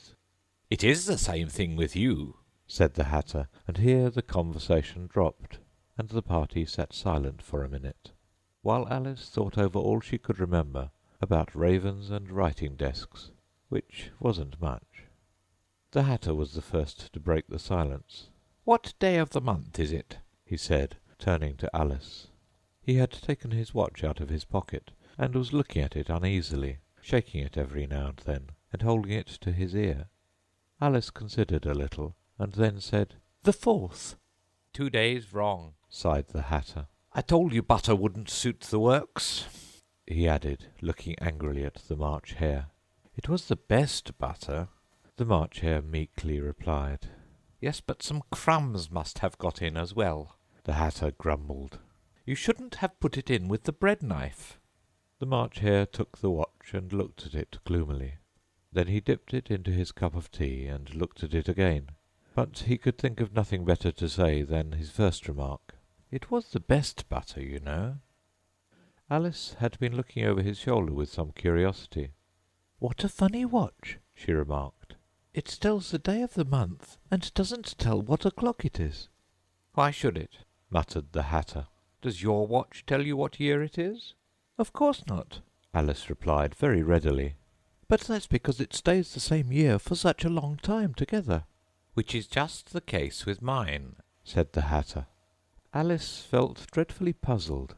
The Hatter's remark seemed to have no sort of meaning in it, and yet it was certainly English. "I don't quite understand you," she said, as politely as she could. "The Dormouse is asleep again," said the Hatter, and he poured a little hot tea upon its nose. The Dormouse shook its head impatiently, and said without opening its eyes, of course, just what I was going to remark myself." "Have you guessed the riddle yet?" the Hatter said, turning to Alice again. "No, I give it up," Alice replied. "What's the answer?" "I haven't the slightest idea," said the Hatter. "Nor I," said the March Hare. Alice sighed wearily. "I do think you might do something better with the time," she said, "than waste it in asking riddles that have no answers." "If you knew time as well as I do," said the Hatter, "you wouldn't talk about wasting it. It's him." "I don't know what you mean," said Alice. "Of course you don't," the Hatter said, tossing his head contemptuously. "I dare say you never even spoke to time." "Perhaps not," Alice cautiously replied. "But I know I have to beat time when I learn music." "Ah, that accounts for it," said the Hatter. "He won't stand beating. Now, if you only kept on good terms with him, he'd do almost anything you liked with the clock. For instance, suppose it were 9 o'clock in the morning, just time to begin lessons. You'd only have to whisper a hint to time, and round goes the clock in a twinkling. 1:30, time for dinner." "I only wish it was," the March Hare said to itself in a whisper. "That would be grand, certainly," said Alice thoughtfully. "But then I shouldn't be hungry for it, you know." "Not at first, perhaps," said the Hatter. "But you could keep it to 1:30 as long as you liked." "Is that the way you manage?" Alice asked. The Hatter shook his head mournfully. "Not I," he replied. We quarrelled last March, just before he went mad, you know," pointing with his teaspoon at the March Hare.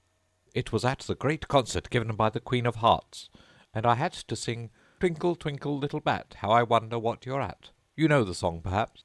"I've heard something like it," said Alice.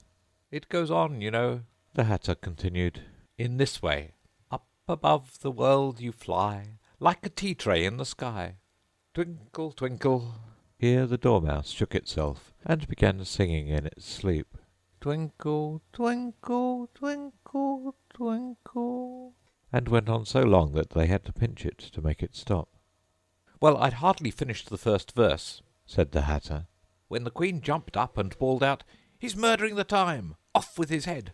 "How dreadfully savage!" exclaimed Alice. And ever since that," the Hatter went on in a mournful tone, "he won't do a thing I ask. It's always 6 o'clock now." a bright idea came into Alice's head. "Is that the reason so many tea things are put out here?" she asked. "Yes, that's it," said the Hatter with a sigh. "It's always tea-time, and we've no time to wash the things between whiles." "Then you keep moving round, I suppose?" said Alice. "Exactly so," said the Hatter. "as the things get used up." "But what happens when you come to the beginning again?" Alice ventured to ask. "Suppose we change the subject," the March Hare interrupted, yawning. "I'm getting tired of this. I vote the young lady tells us a story." "I'm afraid I don't know one," said Alice, rather alarmed at the proposal. "Then the Dormouse shall," they both cried. "Wake up, Dormouse!" And they pinched it on both sides at once. The Dormouse slowly opened his eyes. "I wasn't asleep," he said in a hoarse, feeble voice. "I heard every word you fellows were saying." "Tell us a story," said the March Hare. "Yes, please do," pleaded Alice. "And be quick about it," added the Hatter, "or you'll be asleep again before it's done. Once upon a time there were 3 little sisters," the Dormouse began in a great hurry. "and their names were Elsie, Lacie, and Tilly, and they lived at the bottom of a well." "What did they live on?" said Alice, who always took a great interest in questions of eating and drinking. "They lived on treacle," said the Dormouse, after thinking a minute or two. "They couldn't have done that, you know," Alice gently remarked. "They'd have been ill." "So they were," said the Dormouse. "very ill." Alice tried to fancy to herself what such an extraordinary way of living would be like, but it puzzled her too much, so she went on, "But why did they live at the bottom of a well?" "Take some more tea," the March Hare said to Alice, very earnestly. "I've had nothing yet," Alice replied in an offended tone, "so I can't take more." "You mean you can't take less," said the Hatter. "It's very easy to take more than nothing." "Nobody asked your opinion," said Alice. "Who's making personal remarks now?" the Hatter asked triumphantly. Alice did not quite know what to say to this, so she helped herself to some tea and bread and butter, and then turned to the Dormouse and repeated her question. "Why did they live at the bottom of a well?" The Dormouse again took a minute or two to think about it, and then said, "It was a treacle well."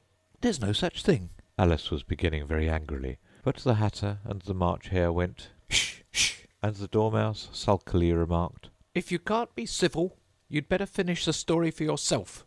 "No, please go on," Alice said very humbly. "I won't interrupt again. I dare say there may be one." "One indeed," said the Dormouse indignantly. However, he consented to go on. "And so, these 3 little sisters, they were learning to draw, you know." "What did they draw?" said Alice, quite forgetting her promise. "Treacle," said the Dormouse, without considering at all this time. "I want a clean cup," interrupted the Hatter. "Let's all move one place on." He moved on as he spoke, and the Dormouse followed him. The March Hare moved into the Dormouse's place, and Alice, rather unwillingly, took the place of the March Hare. The Hatter was the only one who got any advantage from the change, and Alice was a good deal worse off than before, as the March Hare had just upset the milk jug into his plate. Alice did not wish to offend the Dormouse again, so she began very cautiously. "But I don't understand. Where did they draw the treacle from?" "You can draw water out of a water well," said the Hatter. "so I should think you could draw treacle out of a treacle well. Eh, stupid?" "But they were in the well," Alice said to the Dormouse, not choosing to notice this last remark. Of course they were, said the Dormouse. well in. This answer so confused poor Alice that she let the Dormouse go on for some time without interrupting it. They were learning to draw, The Dormouse went on, yawning and rubbing its eyes, for it was getting very sleepy. and they drew all manner of things, everything that begins with an M. Why with an M? Said Alice. Why not? Said the March Hare. Alice was silent. The Dormouse had closed its eyes by this time, and was going off into a doze, but on being pinched by the Hatter, it woke up again with a little shriek, and went on, That begins with an M, such as mousetraps, and the moon, and memory, and muchness. You know, you say things are much of a muchness. Did you ever see such a thing as a drawing of a muchness? Really, now you ask me, said Alice, very much confused, I don't think— Then you shouldn't talk, said the Hatter. This piece of rudeness was more than Alice could bear. She got up in great disgust and walked off. The Dormouse fell asleep instantly, and neither of the others took the least notice of her going, though she looked back once or twice, half hoping that they would call after her. The last time she saw them, they were trying to put the Dormouse into the teapot. At any rate, I'll never go there again, said Alice, as she picked her way through the wood. It's the stupidest tea-party I ever was at in all my life. Just as she said this, she noticed that one of the trees had a door leading right into it. That's very curious, she thought, but everything's curious today. I think I may as well go in at once. And in she went. Once more she found herself in the long hall, and close to the little glass table. Now I'll manage better this time, she said to herself, and began by taking the little golden key and unlocking the door that led into the garden.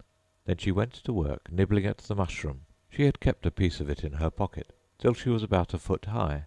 Then she walked down the little passage, and then she found herself at last in the beautiful garden, among the bright flower-beds and the cool fountains. The end of Chapter 7 of Alice's Adventures in Wonderland.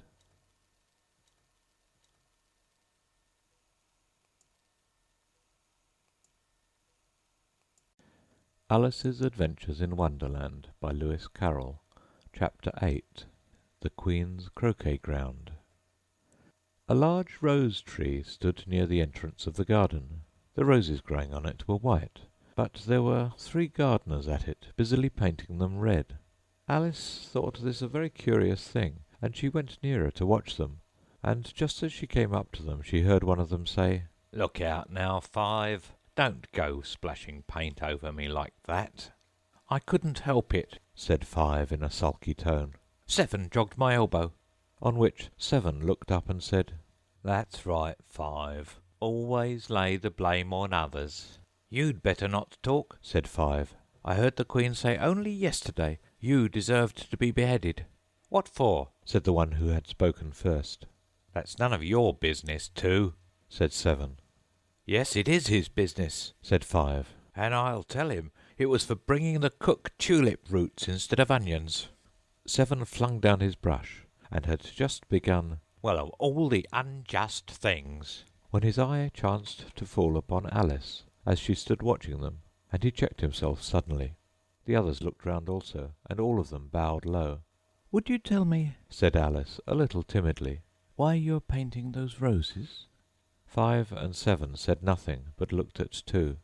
2 began in a low voice, Why, the fact is, you see, miss, this here ought to have been a red rose tree, and we put a white one in by mistake, and if the Queen was to find it out, we should all have our heads cut off, you know. So you see, miss, we're doing our best, afore she comes, to—" At this moment 5, who had been anxiously looking across the garden, called out, "The Queen! The Queen!" and the 3 gardeners instantly threw themselves flat upon their faces. There was a sound of many footsteps, and Alice looked round, eager to see the Queen. First came 10 soldiers carrying clubs. These were all shaped like the 3 gardeners, oblong and flat, with their hands and feet at the corners. Next the 10 courtiers. These were ornamented all over with diamonds, and walked 2 and 2, as the soldiers did. After these came the royal children, There were 10 of them, and the little dears came jumping merrily along hand in hand, in couples. They were all ornamented with hearts. Next came the guests, mostly kings and queens, and among them Alice recognized the White Rabbit. It was talking in a hurried, nervous manner, smiling at everything that was said, and went by without noticing her. Then followed the Knave of Hearts, carrying the king's crown on a crimson velvet cushion. And last of all this grand procession came the King and Queen of Hearts. Alice was rather doubtful whether she ought not to lie down on her face, like the 3 gardeners, but she could not remember ever having heard of such a rule at processions. And besides, what would be the use of a procession, thought she, if people had all to lie down upon their faces, so that they couldn't see it? So she stood still where she was and waited. When the procession came opposite to Alice, they all stopped and looked at her, and the Queen said severely, "Who is this?" She said it to the Knave of Hearts, who only bowed and smiled in reply. "Idiot!" said the Queen, tossing her head impatiently, and turning to Alice she went on, "What's your name, child?" "My name is Alice, so please your Majesty," said Alice, very politely, but she added to herself, "Why, they're only a pack of cards, after all. I needn't be afraid of them." "And who are these?" said the Queen, pointing to the 3 gardeners who were lying round the rose-tree. For, you see, as they were lying on their faces, and the pattern on their backs was the same as the rest of the pack, she could not tell whether they were gardeners, or soldiers, or courtiers, or 3 of her own children. "How should I know?" said Alice, surprised at her own courage. "It's no business of mine." The Queen turned crimson with fury, and after glaring at her for a moment like a wild beast, screamed, "Off with her head! Off!" "Nonsense!" said Alice very loudly and decidedly, and the Queen was silent. The King laid his hand upon her arm and timidly said, "Consider, my dear, she is only a child." The Queen turned angrily away from him and said to the Knave, "Turn them over." The Knave did so, very carefully, with 1 foot. "Get up!" said the Queen in a shrill, loud voice, and the 3 gardeners instantly jumped up and began bowing to the King, the Queen, the royal children, and everybody else. "Leave off that!" screamed the Queen. "You make me giddy!" And then, turning to the rose-tree, she went on, "What have you been doing here?" "May it please your Majesty," said 2 in a very humble tone, going down on 1 knee as he spoke. "We were trying—" "I see," said the Queen, who had meanwhile been examining the roses. "Off with their heads!" And the procession moved on, 3 of the soldiers remaining behind to execute the unfortunate gardeners, who ran to Alice for protection. "You shan't be beheaded," said Alice, and she put them into a large flower-pot that stood near. The 3 soldiers wandered about for a minute or 2 looking for them, and then quietly marched off after the others. "Are their heads off?" shouted the Queen. "Their heads are gone, if it please your Majesty," the soldiers shouted in reply. "That's right," shouted the Queen. "Can you play croquet?" The soldiers were silent and looked at Alice, as the question was evidently meant for her. "Yes," shouted Alice. "Come on, then," roared the Queen, and Alice joined the procession, wondering very much what would happen next. It's a very fine day," said a timid voice at her side. She was walking by the White Rabbit, who was peeping anxiously into her face. "Very," said Alice. "Where's the Duchess?" "Hush, hush," said the Rabbit in a low, hurried tone. He looked anxiously over his shoulder as he spoke, and then raised himself upon tiptoe, put his mouth close to her ear, and whispered, "She's under sentence of execution." "What for?" said Alice. "Did you say, 'What a pity'?" the Rabbit asked. "No, I didn't," said Alice. "I don't think it's at all a pity. I said, 'What for?'" "She boxed the Queen's ears," the Rabbit began. Alice gave a little scream of laughter. "Oh, hush!" the Rabbit whispered in a frightened tone. "The Queen will hear you. You see, she came rather late, and the Queen said—" "Get to your places!" shouted the Queen in a voice of thunder, and people began running about in all directions, tumbling up against each other. However, they got settled down in a minute or 2, and the game began. Alice thought she had never seen such a curious croquet ground in all her life. It was all ridges and furrows. The balls were live hedgehogs, the mallets live flamingoes, and the soldiers had to double themselves up and to stand on their hands and feet to make the arches. The chief difficulty Alice found at first was in managing her flamingo. She succeeded in getting its body tucked away comfortably enough under her arm, with its legs hanging down, but generally, just as she had got its neck nicely straightened out, and was going to give the hedgehog a blow with its head, it would twist itself round and look up into her face with such a puzzled expression that she could not help bursting out laughing. And when she had got its head down and was going to begin again, it was very provoking to find that the hedgehog had unrolled itself, and was in the act of crawling away. Besides all this, there was generally a ridge or furrow in the way wherever she wanted to send the hedgehog to, and as the doubled-up soldiers were always getting up and walking off to other parts of the ground, Alice soon came to the conclusion that it was a very difficult game indeed. The players all played at once without waiting for turns, quarrelling all the while, and fighting for the hedgehogs, and in a very short time the Queen was in a furious passion, and went stamping about and shouting, "Off with his head!" or "Off with her head!" about once in a minute. Alice began to feel very uneasy. To be sure, she had not as yet had any dispute with the Queen, but she knew that it might happen any minute. "And then," thought she, "what would become of me? They're dreadfully fond of beheading people here. The great wonder is that there's any one left alive." She was looking about for some way of escape, and wondering whether she could get away without being seen, when she noticed a curious appearance in the air. It puzzled her very much at first, but after watching it a minute or two she made it out to be a grin, and she said to herself, "It's the Cheshire Cat. Now I shall have somebody to talk to." "How are you getting on?" said the cat, as soon as there was mouth enough for it to speak with. Alice waited till the eyes appeared, and then nodded. "It's no use speaking to it," she thought, "till its ears have come, or at least one of them." In another minute the whole head appeared, and then Alice put down her flamingo and began an account of the game, feeling very glad she had someone to listen to her. The cat seemed to think that there was enough of it now in sight, and no more of it appeared. "I don't think they play at all fairly," Alice began in rather a complaining tone, "and they all quarrel so dreadfully one can't hear oneself speak. And they don't seem to have any rules in particular. At least, if there are, nobody attends to them, and you've no idea how confusing it is, all the things being alive. For instance, there's the arch I've got to go through next, walking around at the other end of the ground, and I should have croqueted the Queen's hedgehog just now, only it ran away when it saw mine coming." "How do you like the Queen?" said the cat in a low voice. "Not at all," said Alice. "She's so extremely—" Just then she noticed that the Queen was close behind her, listening, so she went on, "likely to win, that it's hardly worth while finishing the game." The Queen smiled and passed on. "Who are you talking to?" said the King, going up to Alice and looking at the cat's head with great curiosity. "It's a friend of mine, a Cheshire Cat," said Alice. "Allow me to introduce it." "I don't like the look of it at all," said the King. "However, it may kiss my hand if it likes." "I'd rather not," the cat remarked. "Don't be impertinent," said the King, "and don't look at me like that." He got behind Alice as he spoke. "A cat may look at a king," said Alice. "I've read that in some book, but I don't remember where."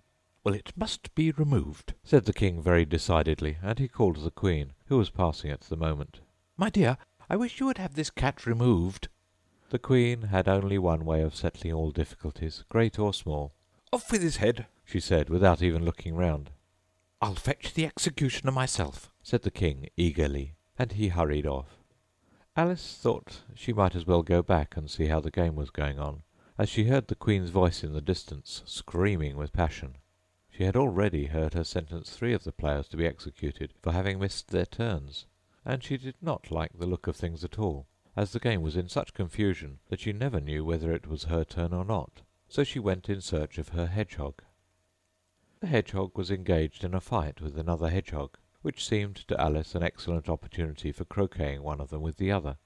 The only difficulty was that her flamingo was gone across to the other side of the garden, where Alice could see it trying in a helpless sort of way to fly up into a tree.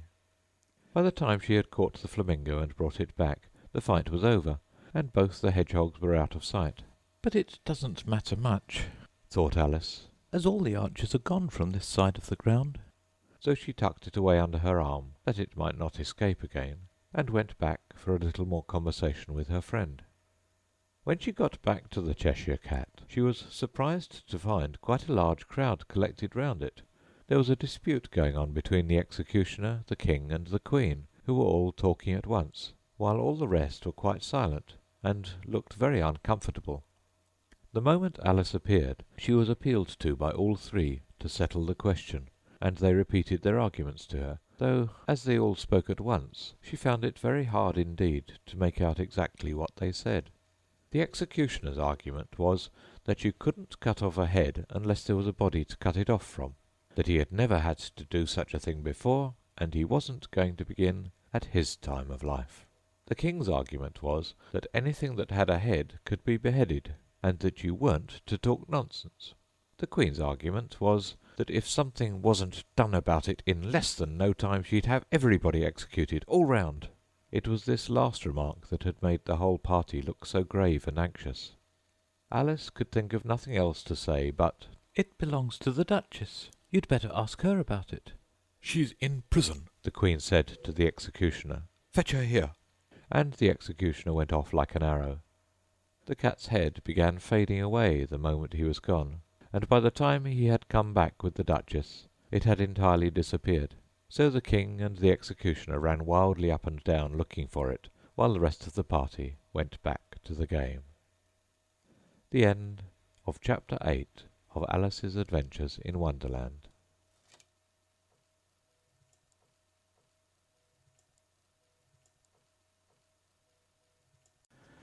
Alice's Adventures in Wonderland by Lewis Carroll. Chapter 9. The Mock Turtle's Story. "You can't think how glad I am to see you again, you dear old thing," said the Duchess, as she tucked her arm affectionately into Alice's, and they walked off together. Alice was very glad to find her in such a pleasant temper, and thought to herself that perhaps it was only the pepper that had made her so savage when they met in the kitchen.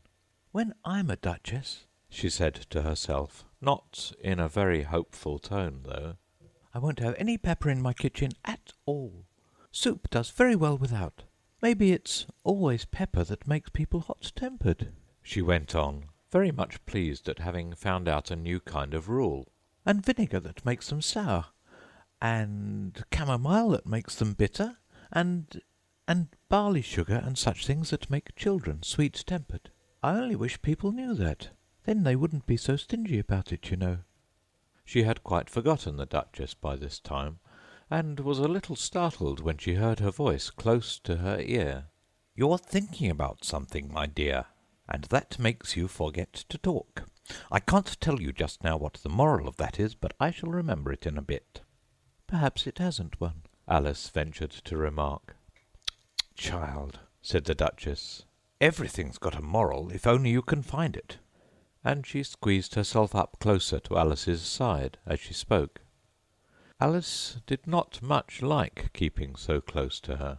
First, because the Duchess was very ugly, and secondly, because she was exactly the right height to rest her chin upon Alice's shoulder, and it was an uncomfortably sharp chin.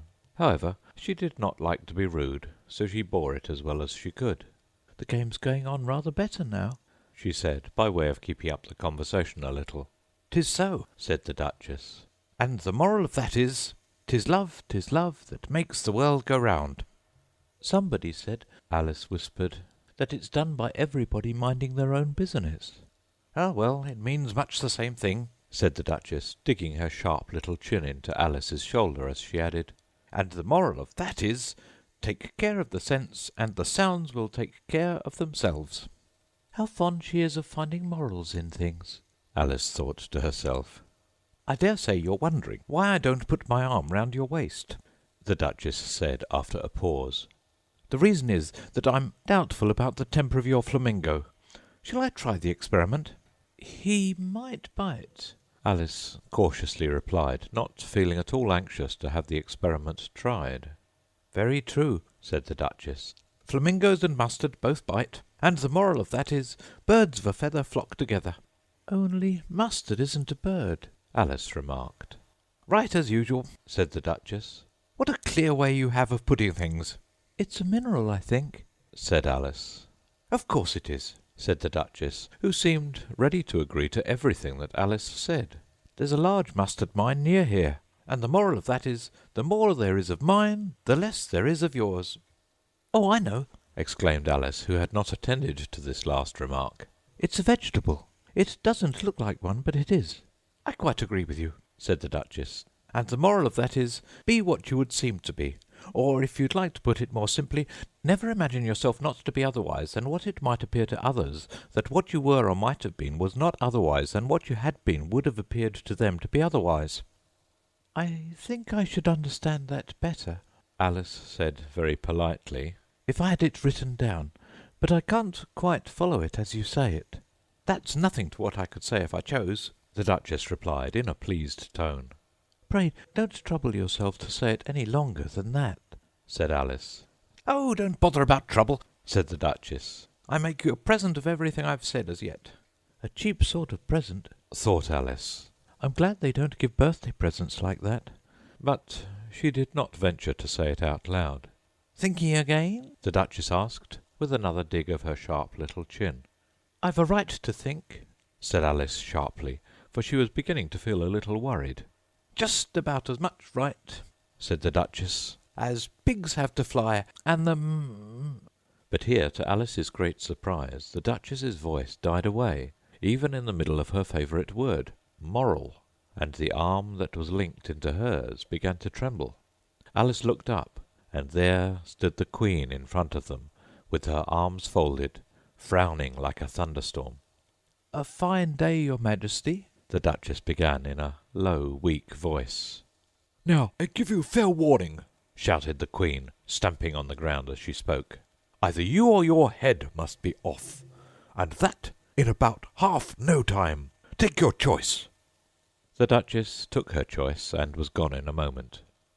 "Let's go on with the game," the Queen said to Alice, and Alice was too much frightened to say a word, but slowly followed her back to the croquet ground. The other guests had taken advantage of the Queen's absence, and were resting in the shade. However, the moment they saw her, they hurried back to the game, the Queen merely remarking that a moment's delay would cost them their lives. All the time they were playing, the Queen never left off quarrelling with the other players, and shouting, "Off with his head!" or "Off with her head!" Those whom she sentenced were taken into custody by the soldiers, who of course had to leave off being archers to do this, so that by the end of half an hour or so there were no archers left, and all the players, except the King, the Queen, and Alice, were in custody and under sentence of execution. Then the Queen left off, quite out of breath, and said to Alice, "Have you seen the mock turtle yet?" "No," said Alice. "I don't even know what a mock turtle is." "It's the thing mock turtle soup is made from," said the Queen. "I never saw one, or heard of one," said Alice. "Come on, then," said the Queen, "and he shall tell you his history." As they walked off together, Alice heard the King say in a low voice to the company generally, "You are all pardoned." "Come, that's a good thing," she said to herself, for she had felt quite unhappy at the number of executions the Queen had ordered. They very soon came upon a Gryphon, lying fast asleep in the sun. If you don't know what a Gryphon is, look at the picture. "Up, lazy thing," said the Queen, "and take this young lady to see the mock turtle, and to hear his history. I must go back and see after some executions I have ordered." And she walked off, leaving Alice alone with the Gryphon. Alice did not quite like the look of the creature, but on the whole she thought it would be quite as safe to stay with it as to go after that savage Queen, so she waited. The Gryphon sat up and rubbed its eyes. Then it watched the Queen till she was out of sight. Then it chuckled. "What fun!" said the Gryphon, half to itself, half to Alice. "What is the fun?" said Alice. "Why, she," said the Gryphon. "It's all her fancy, that. They never executes nobody, you know. Come on." "Everybody says 'come on' here," thought Alice, as she went slowly after it. "I never was so ordered about in all my life, never." They had not gone far before they saw the mock turtle in the distance, sitting sad and lonely on a little ledge of rock, and as they came nearer, Alice could hear him sighing as if his heart would break. She pitied him deeply. "What is his sorrow?" she asked the Gryphon, and the Gryphon answered very nearly in the same words as before. It's all his fancy, that. He hasn't got no sorrow, you know. Come on. So they went up to the Mock Turtle, who looked at them with large eyes full of tears, but said nothing. This here young lady, said the Gryphon, she wants for to know your history, she do. I'll tell it to her, said the Mock Turtle in a deep, hollow tone. Sit down, both of you, and don't speak a word till I've finished. So they sat down, and nobody spoke for some minutes. Alice thought to herself, I don't see how he can even finish if he doesn't begin. But she waited patiently.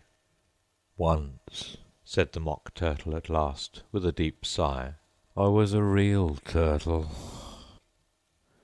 These words were followed by a very long silence, broken only by an occasional exclamation of from the Gryphon, and the occasional heavy sobbing of the Mock Turtle. Alice was very nearly getting up and saying, Thank you, sir, for your interesting story. But she could not help thinking there must be more to come, so she sat still and said nothing. When we were little, the Mock Turtle went on at last, more calmly, though still sobbing a little now and then, we went to school in the sea. The master was an old turtle. We used to call him Tortoise. Why did you call him Tortoise if he wasn't one? Alice asked. We called him Tortoise because he taught us, said the Mock Turtle angrily. Really, you are very dull. You ought to be ashamed of yourself for asking such a simple question, added the Gryphon, and then they both sat silent and looked at poor Alice, who felt ready to sink into the earth. At last the Gryphon said to the Mock Turtle, Drive on, old fellow, don't be all day about it. And he went on in these words. Yes, we went to school in the sea, though you may not believe it. I never said I didn't, interrupted Alice. You did, said the Mock Turtle. Hold your tongue, added the Gryphon, before Alice could speak again. The Mock Turtle went on. We had the best of educations. In fact, we went to school every day. I've been to a day school too, said Alice. You needn't be so proud as all that. With extras? Asked the Mock Turtle, a little anxiously. Yes, said Alice. We learnt French and music. And washing, said the Mock Turtle. Certainly not, said Alice indignantly. Ah, then yours wasn't a really good school, said the Mock Turtle in a tone of great relief. Now at ours they had at the end of the bill French, music, and washing extra. You couldn't have wanted it much, said Alice, living at the bottom of the sea. I couldn't afford to learn it, said the Mock Turtle with a sigh. I only took the regular course. What was that? Inquired Alice. Reeling and writhing, of course, to begin with, the Mock Turtle replied, and then the different branches of arithmetic, ambition, distraction, uglification, and derision. I never heard of uglification, Alice ventured to say. What is it? The Gryphon lifted up both its paws in surprise. What? Never heard of uglifying? It exclaimed. You know what to beautify is, I suppose? Yes, said Alice doubtfully. It means to make anything prettier. Well then, the Gryphon went on, if you don't know what to uglify is, you are a simpleton. Alice did not feel encouraged to ask any more questions about it, so she turned to the Mock Turtle and said, What else had you to learn? Well, there was mystery, the Mock Turtle replied, counting off the subjects on his flappers. Mystery ancient and modern, with seaography. Then drawling. The drawling master was an old conger eel that used to come once a week. He taught us drawling, stretching, and fainting in coils. What was that like? Said Alice. Well, I can't show it you myself, the Mock Turtle said. I'm too stiff, and the Gryphon never learnt it. Hadn't time, said the Gryphon. I went to the classics master, though. He was an old crab, he was. I never went to him, the Mock Turtle said with a sigh. He taught laughing and grief, they used to say. So he did, said the Gryphon, sighing in his turn, and both creatures hid their faces in their paws. And how many hours a day did you do lessons? said Alice, in a hurry to change the subject. 10 hours the first day, 9 the next, and so on, said the Mock Turtle. What a curious plan! Exclaimed Alice. That's the reason they're called lessons, the Gryphon remarked, because they lessen from day to day. This was quite a new idea to Alice, and she thought it over a little before she made her next remark. Then the 11th day must have been a holiday. Of course it was, said the Mock Turtle. And how did you manage on the 12th? Alice went on eagerly. That's enough about lessons, the Gryphon interrupted in a very decided tone. Tell her something about the games now. The end of Chapter 9 of Alice's Adventures in Wonderland by Lewis Carroll.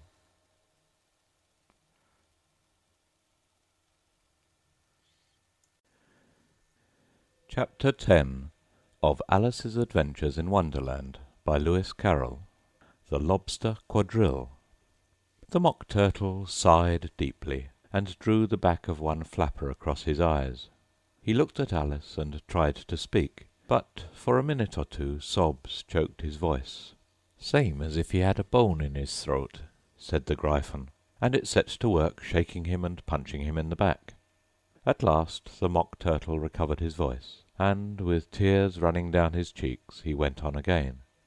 You may not have lived much under the sea.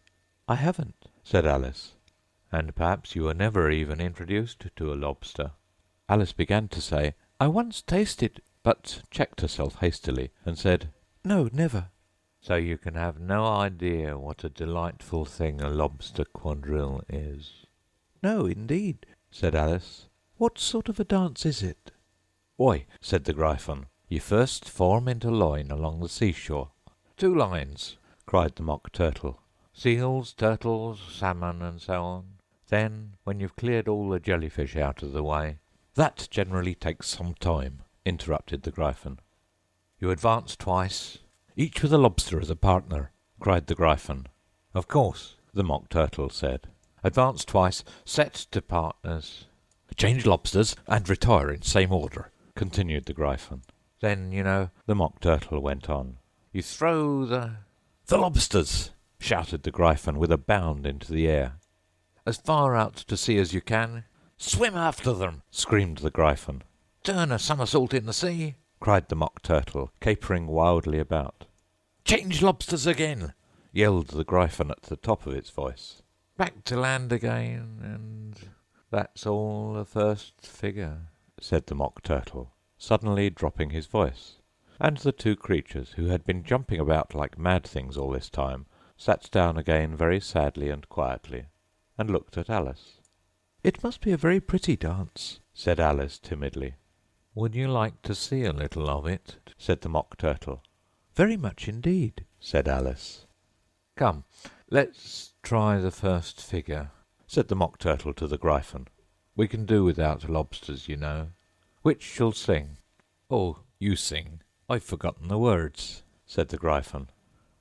So they began solemnly dancing round and round Alice, every now and then treading on her toes when they passed too close, and waving their forepaws to mark the time, while the Mock Turtle sang this very slowly and sadly. Will you walk a little faster, said a whiting to a snail? There's a porpoise close behind us, and he's treading on my tail. See how eagerly the lobsters and the turtles all advance. They are waiting on the shingle. Will you come and join the dance? Will you, won't you, will you, won't you, will you join the dance? Will you, won't you, will you, won't you join the dance?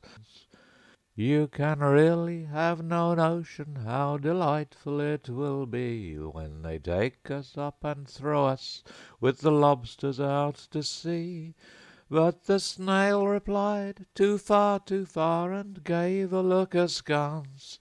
Said he thanked the whiting kindly, but he would not join the dance.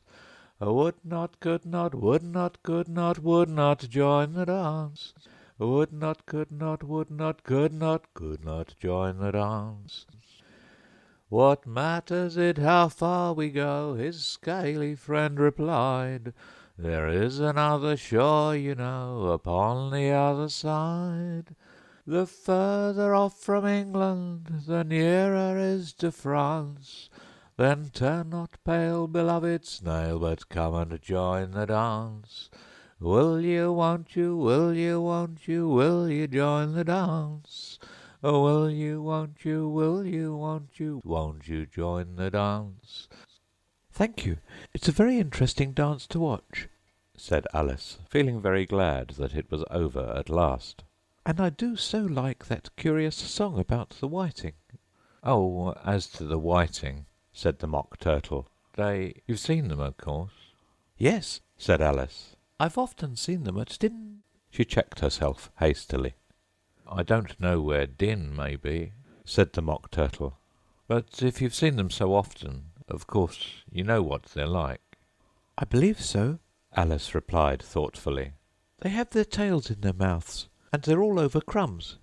You're wrong about the crumbs, said the Mock Turtle. Crumbs would all wash off in the sea. But they have their tails in their mouths, and the reason is— Here the Mock Turtle yawned and shut his eyes. Tell her about the reason and all that, he said to the Gryphon.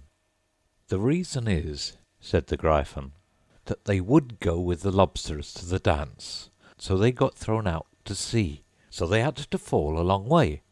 So they got their tails fast in their mouths, so they couldn't get them out again. That's all. Thank you, said Alice. It's very interesting. I never knew so much about a whiting before. I can tell you more than that if you like, said the Gryphon. Do you know why it's called a whiting? I never thought about it, said Alice. Why? It does the boots and shoes, the Gryphon replied very solemnly. Alice was thoroughly puzzled. Does the boots and shoes? She repeated in a wondering tone. Why, what are your shoes done with? said the Gryphon. I mean, what makes them so shiny? Alice looked down at them and considered a little before she gave her answer. They're done with blacking, I believe. Boots and shoes under the sea, the Gryphon went on in a deep voice, are done with a whiting. Now you know. And what are they made of? Alice asked in a tone of great curiosity. Soles and eels, of course, the Gryphon replied rather impatiently. Any shrimp could have told you that. If I'd been the whiting, said Alice, whose thoughts were still running on the song, I'd have said to the porpoise, "Keep back, please, we don't want you with us." They were obliged to have him with them, the Mock Turtle said. No wise fish would go anywhere without a porpoise. Wouldn't it really? said Alice in a tone of great surprise. Of course not, said the Mock Turtle. Why, if a fish came to me and told me he was going a journey, I should say, with what porpoise? Don't you mean purpose? said Alice. I mean what I say, the Mock Turtle replied in an offended tone, and the Gryphon added, Come, let's hear some of your adventures.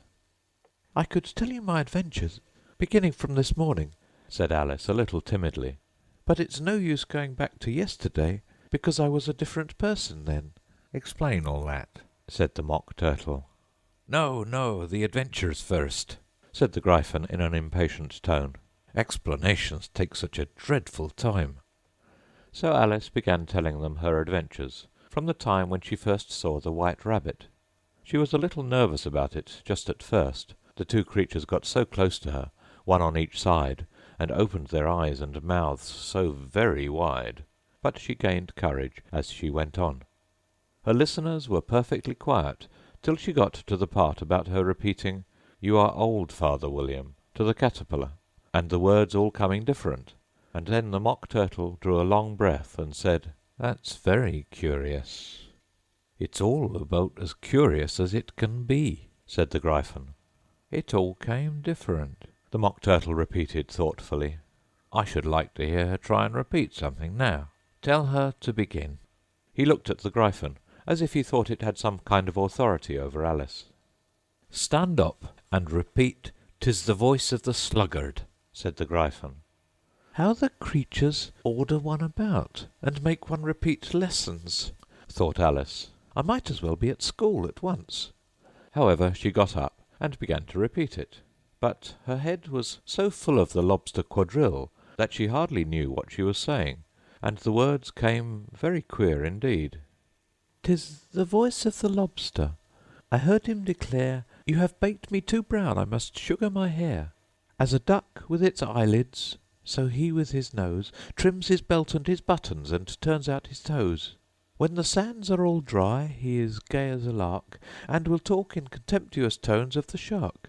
But when the tide rises and sharks are around, his voice has a timid and tremulous sound." "That's different from what I used to say when I was a child," said the Gryphon.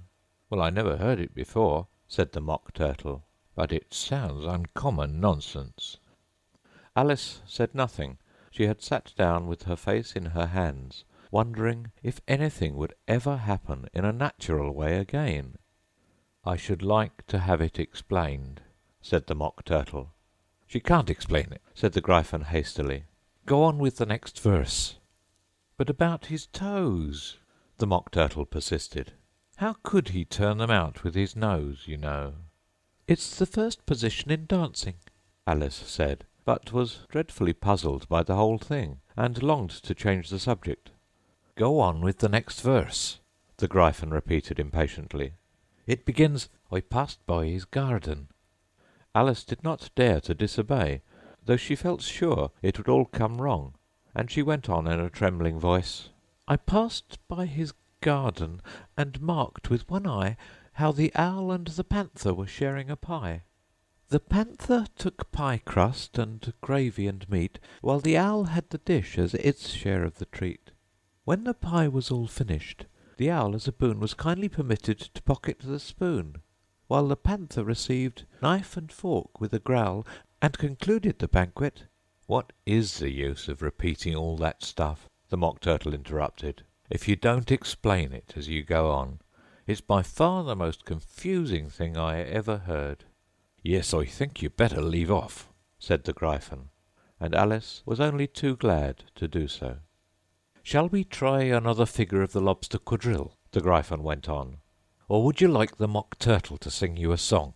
"Oh, a song, please, if the Mock Turtle would be so kind," Alice replied, so eagerly that the Gryphon said, in a rather offended tone, "No accounting for tastes.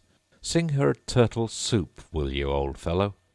The Mock Turtle sighed deeply, and began in a voice sometimes choked with sobs to sing this: "Beautiful soup, so rich and green, waiting in a hot tureen. Who for such dainties would not stoop? Soup of the evening, beautiful soup. Soup of the evening, beautiful soup. Beautiful soup. Beautiful soup. Soup of the evening, beautiful, beautiful soup. Beautiful soup, who cares for fish, game, or any other dish? Who would not give all else for two? Pennyworth only of beautiful soup. Pennyworth only of beautiful soup. Beautiful soup. Beautiful soup. Soup of the evening, beautiful, beautiful soup." "Chorus again!" cried the Gryphon, and the Mock Turtle had just begun to repeat it when a cry of "The trial's beginning!" was heard in the distance. "Come on!" cried the Gryphon, and, taking Alice by the hand, it hurried off, without waiting for the end of the song. "What trial is it?" Alice panted as she ran, but the Gryphon only answered, "Come on!" and ran the faster, while more and more faintly came, carried on the breeze that followed them, the melancholy words, "Soup of the evening, beautiful, beautiful soup." The end of Chapter 10 of Alice's Adventures in Wonderland by Lewis Carroll.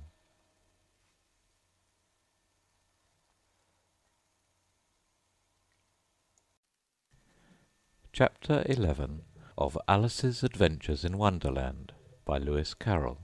Who Stole the Tarts? The King and Queen of Hearts were seated on their throne when they arrived, with a great crowd assembled about them, all sorts of little birds and beasts, as well as the whole pack of cards. The knave was standing before them in chains, with a soldier on each side to guard him, and near the king was the white rabbit, with a trumpet in one hand and a scroll of parchment in the other. In the very middle of the court was a table, with a large dish of tarts upon it. They looked so good that it made Alice quite hungry to look at them.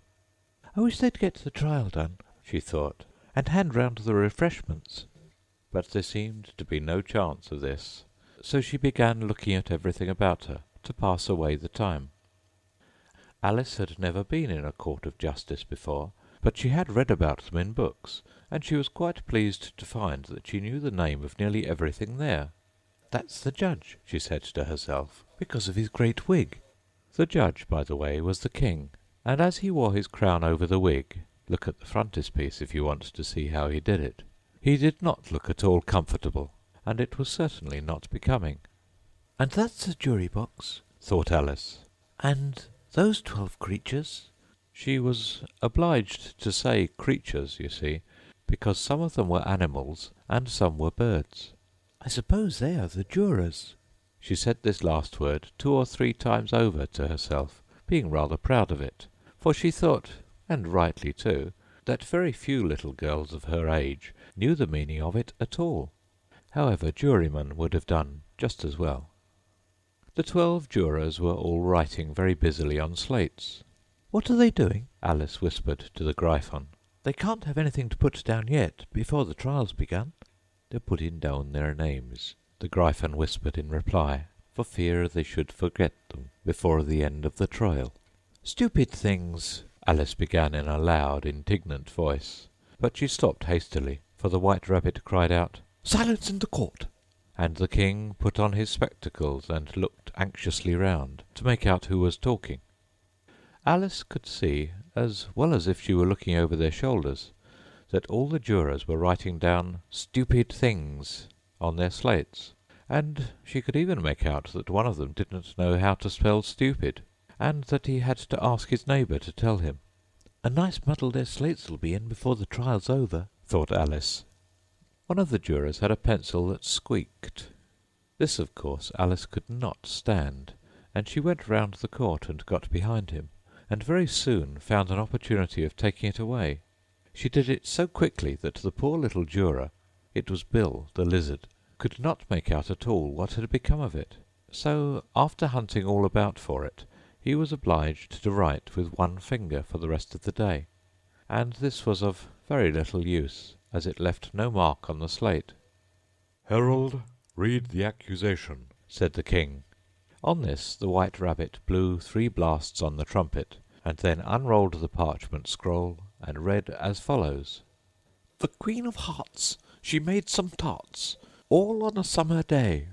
The Knave of Hearts, he stole those tarts, and took them quite away." "Consider your verdict," the king said to the jury. "Not yet, not yet," the rabbit hastily interrupted. "There's a great deal to come before that." "Call the first witness," said the king, and the white rabbit blew 3 blasts on the trumpet and called out, "First witness!" The first witness was the hatter. He came in with a teacup in one hand and a piece of bread and butter in the other. "I beg pardon, your majesty," he began, "for bringing these in. but I hadn't quite finished my tea when I was sent for." "You ought to have finished," said the king. "When did you begin?" The Hatter looked at the March Hare, who had followed him into the court, arm in arm with the Dormouse. 14th of March, I think it was," he said. 15th, said the March Hare. 16th, added the Dormouse.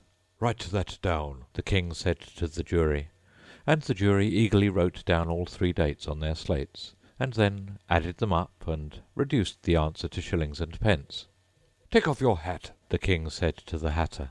"It isn't mine," said the Hatter. "Stolen!" the king exclaimed, turning to the jury, who instantly made a memorandum of the fact. "I keep them to sell," the Hatter added as an explanation. "I've none of my own.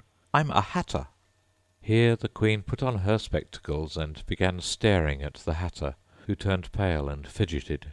"Give your evidence," said the king, "and don't be nervous, or I'll have you executed on the spot." This did not seem to encourage the witness at all.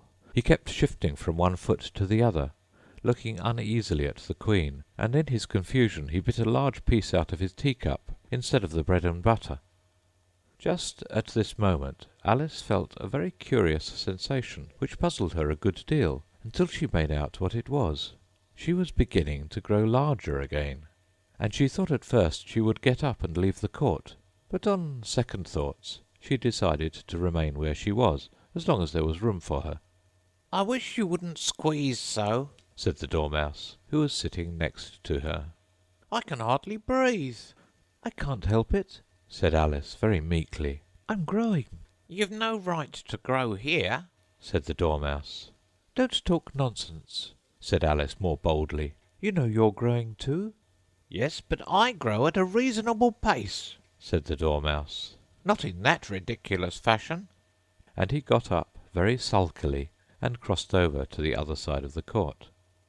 All this time the Queen had never left off staring at the Hatter, and just as the Dormouse crossed the court, she said to one of the officers of the court, "Bring me the list of the singers in the last concert," on which the wretched Hatter trembled so that he shook both his shoes off. "Give your evidence," the king repeated angrily, "or I'll have you executed whether you're nervous or not." "I'm a poor man, your Majesty," the Hatter began in a trembling voice, "and I hadn't begun my tea not above a week or so, and what with the bread and butter getting so thin, and the twinkling of the tea—" "The twinkling of the what?" said the king. "It began with the tea," the Hatter replied. "Of course twinkling begins with a tea," said the king sharply. "Do you take me for a dunce? Go on." "I'm a poor man," the Hatter went on, "and most things twinkled after that. Only the March Hare said—" "I didn't," the March Hare interrupted in a great hurry. "You did," said the Hatter. "I deny it," said the March Hare. "He denies it," said the king. "Leave out that part." "Well, at any rate, the Dormouse said," the Hatter went on, looking anxiously round to see if he would deny it too. But the Dormouse denied nothing, being fast asleep. "After that," continued the Hatter, "I cut some more bread and butter." "But what did the Dormouse say?" one of the jury asked. "That I can't remember," said the Hatter. "You must remember," remarked the king, "or I'll have you executed." The miserable Hatter dropped his teacup and bread and butter, and went down on one knee. "I'm a poor man, your Majesty," he began. "You're a very poor speaker," said the king.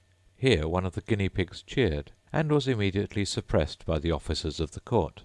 As that is rather a hard word, I will just explain to you how it was done.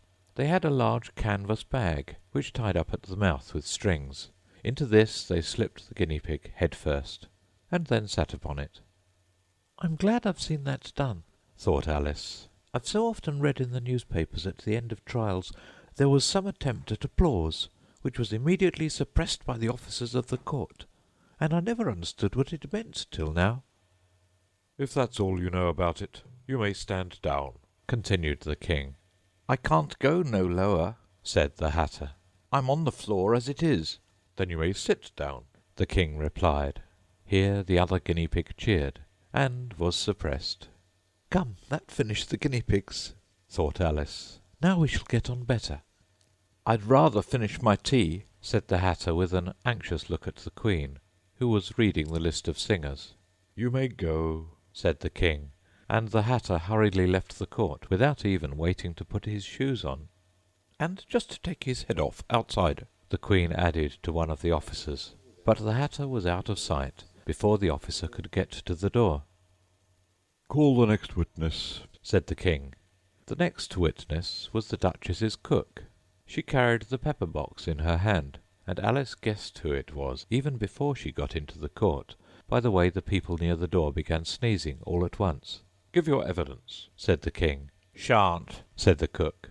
The King looked anxiously at the White Rabbit, who said in a low voice, "Your Majesty must cross-examine this witness."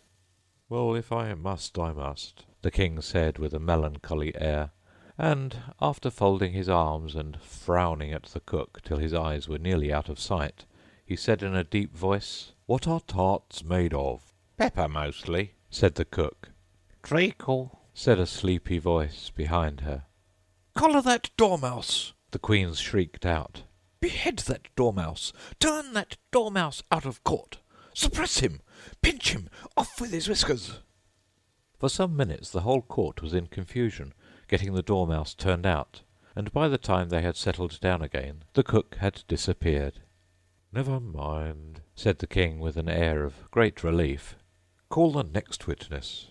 And he added in an undertone to the Queen, "Really, my dear, you must cross-examine the next witness. It quite makes my forehead ache." Alice watched the White Rabbit as he fumbled over the list, feeling very curious to see what the next witness would be like. "For they haven't got much evidence yet," she said to herself.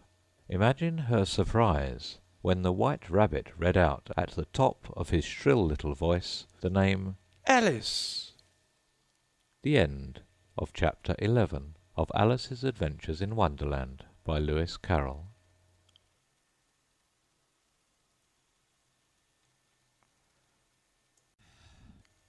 Chapter 12 of Alice's Adventures in Wonderland by Lewis Carroll. Alice's Evidence. "Here!" cried Alice, quite forgetting in the flurry of the moment how large she had grown in the last few minutes, and she jumped up in such a hurry that she tipped over the jury box with the edge of her skirt, upsetting all the jurymen onto the heads of the crowd below, and there they lay sprawling about, reminding her very much of a globe of goldfish she had accidentally upset the week before. "Oh, I beg your pardon!" she exclaimed in a tone of great dismay, and began picking them up again as quickly as she could, for the accident of the goldfish kept running in her head, and she had a vague sort of idea that they must be collected at once and put back into the jury box, or they would die. "The trial cannot proceed," said the King in a very grave voice, "until all the jurymen are back in their proper places. All," he repeated with great emphasis, looking hard at Alice as he said so. Alice looked at the jury box and saw that in her haste she had put the lizard in, head downwards, and the poor little thing was waving its tail about in a melancholy way, being quite unable to move. She soon got it out again and put it right. "Not that it signifies much," she said to herself. "I should think it would be quite as much use in the trial one way up as the other." As soon as the jury had a little recovered from the shock of being upset, and their slates and pencils had been found and handed back to them, they set to work very diligently to write out a history of the accident, all except the lizard, who seemed too much overcome to do anything but sit with its mouth open, gazing up into the roof of the court.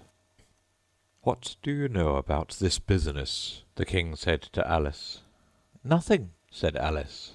"Nothing whatever?" persisted the King. "Nothing whatever," said Alice. "That's very important," the King said, turning to the jury. They were just beginning to write this down on their slates, when the White Rabbit interrupted. "Unimportant, your Majesty means, of course," he said in a very respectful tone, but frowning and making faces at him as he spoke. "Unimportant, of course, I meant," the King hastily said, and went on to himself in an undertone, "Important, unimportant, unimportant, important," as if he were trying which word sounded best.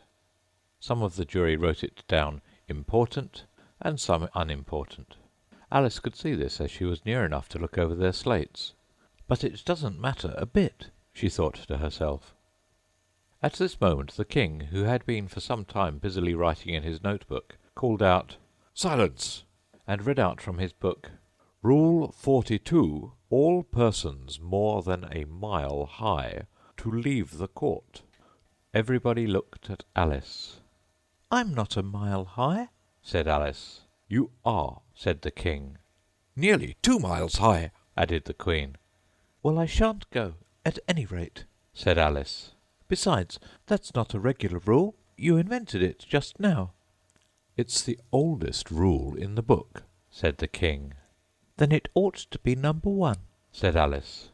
The king turned pale and shut his notebook hastily. "Consider your verdict," he said to the jury in a low, trembling voice.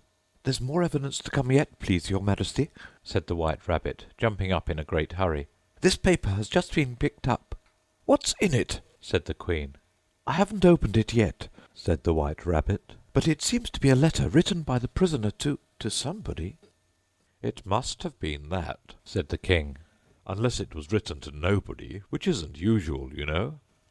"Who was it directed to?" said one of the jurymen. "It isn't directed at all," said the White Rabbit. "In fact, there's nothing written on the outside." He unfolded the paper as he spoke, and added, "It isn't a letter after all. It's a set of verses." "Are they in the prisoner's handwriting?" asked another of the jurymen. "No, they're not," said the White Rabbit. "and that's the queerest thing about it." The jury all looked puzzled. "He must have imitated somebody else's hand," said the king. The jury all brightened up again. "Please your majesty," said the knave, "I didn't write it, and I can't prove I did. There's no name signed at the end." "If you didn't sign it," said the king, "that only makes the matter worse. You must have meant some mischief, or else you'd have signed your name like an honest man." There was a general clapping of hands at this. It was the first really clever thing the king had said that day. "That proves his guilt," said the queen. "It proves nothing of the sort," said Alice. "Why, you don't even know what they're about." "Read them," said the king. The White Rabbit put on his spectacles. "Where shall I begin, please your majesty?" he asked. "Begin at the beginning," the king said gravely, "and go on till you come to the end. Then stop." These were the verses the White Rabbit read. "They told me you had been to her, and mentioned me to him. She gave me a good character, but said I could not swim. He sent them word I had not gone. We know it to be true. If she should push the matter on, what would become of you? I gave her 1, they gave him 2, you gave us 3 or more. They all returned from him to you, though they were mine before. If I or she should chance to be involved in this affair, he trusts to you to set them free, exactly as we were. My notion was that you had been, before she had this fit, an obstacle that came between him and ourselves and it. Don't let him know she liked them best, for this must ever be a secret kept from all the rest, between yourself and me." "That's the most important piece of evidence we've heard yet," said the king, rubbing his hands. "So now let the jury—" "If any one of them can explain it," said Alice. She had grown so large in the last few minutes that she wasn't a bit afraid of interrupting him. "I'll give him 6pence. I don't believe there's an atom of meaning in it." The jury all wrote down on their slates, "She doesn't believe there's an atom of meaning in it," but none of them attempted to explain the paper. "If there's no meaning in it," said the king, "that saves a world of trouble, you know, as we needn't try to find any. And yet, I don't know," he went on, spreading out the verses on his knee and looking at them with one eye. "I seem to see some meaning in them after all. Said I could not swim. You can't swim, can you?" he added, turning to the knave. The knave shook his head sadly. "Do I look like it?" he said, which he certainly did not, being made entirely of cardboard. "All right so far," said the king, and he went on muttering over the verses to himself. "We know it to be true. That's the jury, of course. I gave her one, they gave him two. Why, that must be what he did with the tarts, you know." "But it goes on, they all returned from him to you," said Alice. "Why, there they are," said the king triumphantly, pointing to the tarts on the table. "Nothing can be clearer than that. Then, again, "Before she had this fit. You never had fits, my dear, I think?" he said to the queen. never!" Said the queen furiously, throwing an inkstand at the lizard as she spoke. The unfortunate little Bill had left off writing on his slate with one finger, as he found it made no mark, but he now hastily began again, using the ink that was trickling down his face as long as it lasted. "Then the words don't fit you," said the king, looking round the court with a smile. There was a dead silence. "It's a pun," the king added in an offended tone, and everybody laughed. "Let the jury consider their verdict," the king said, for about the 20th time that day. "No, no," said the queen. "Sentence first, verdict afterwards." "Stuff and nonsense," said Alice loudly. "The idea of having the sentence first!" "Hold your tongue!" said the queen, turning purple. "I won't," said Alice. "Off with her head!" the queen shouted at the top of her voice.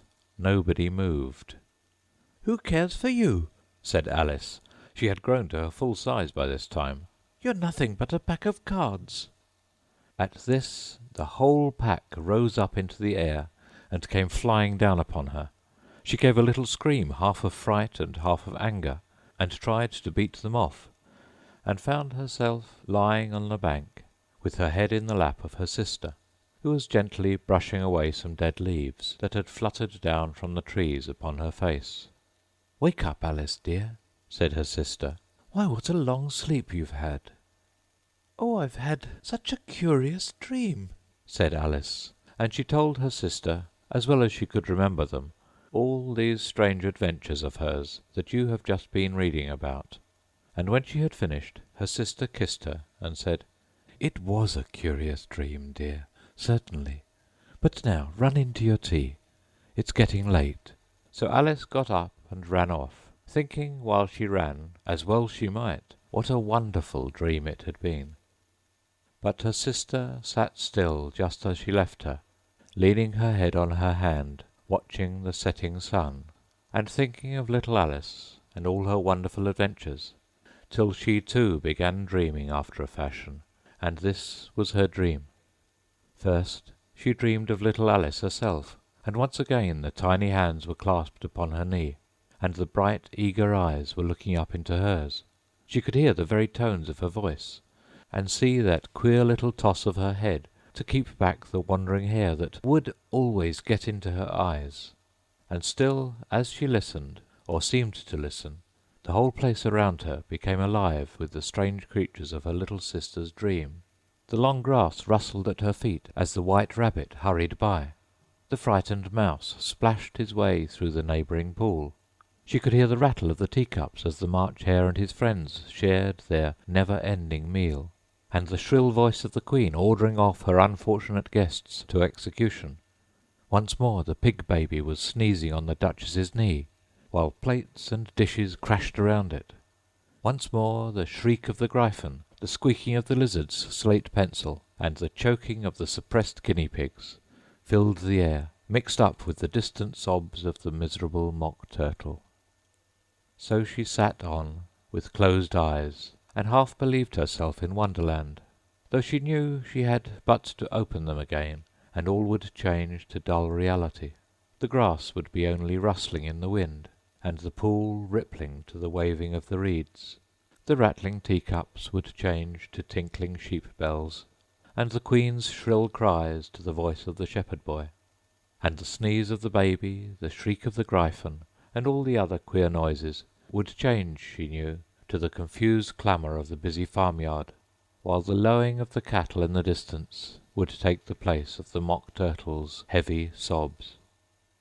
Lastly, she pictured to herself how this same little sister of hers would in the after-time be herself a grown woman, and how she would keep through all her riper years the simple and loving heart of her childhood, and how she would gather about her other little children, and make their eyes bright and eager with many a strange tale, perhaps even with the dream of Wonderland of long ago, and how she would feel with all their simple sorrows, and find a pleasure in all their simple joys, remembering her own child life and the happy summer days. The End of Alice's Adventures in Wonderland by Lewis Carroll.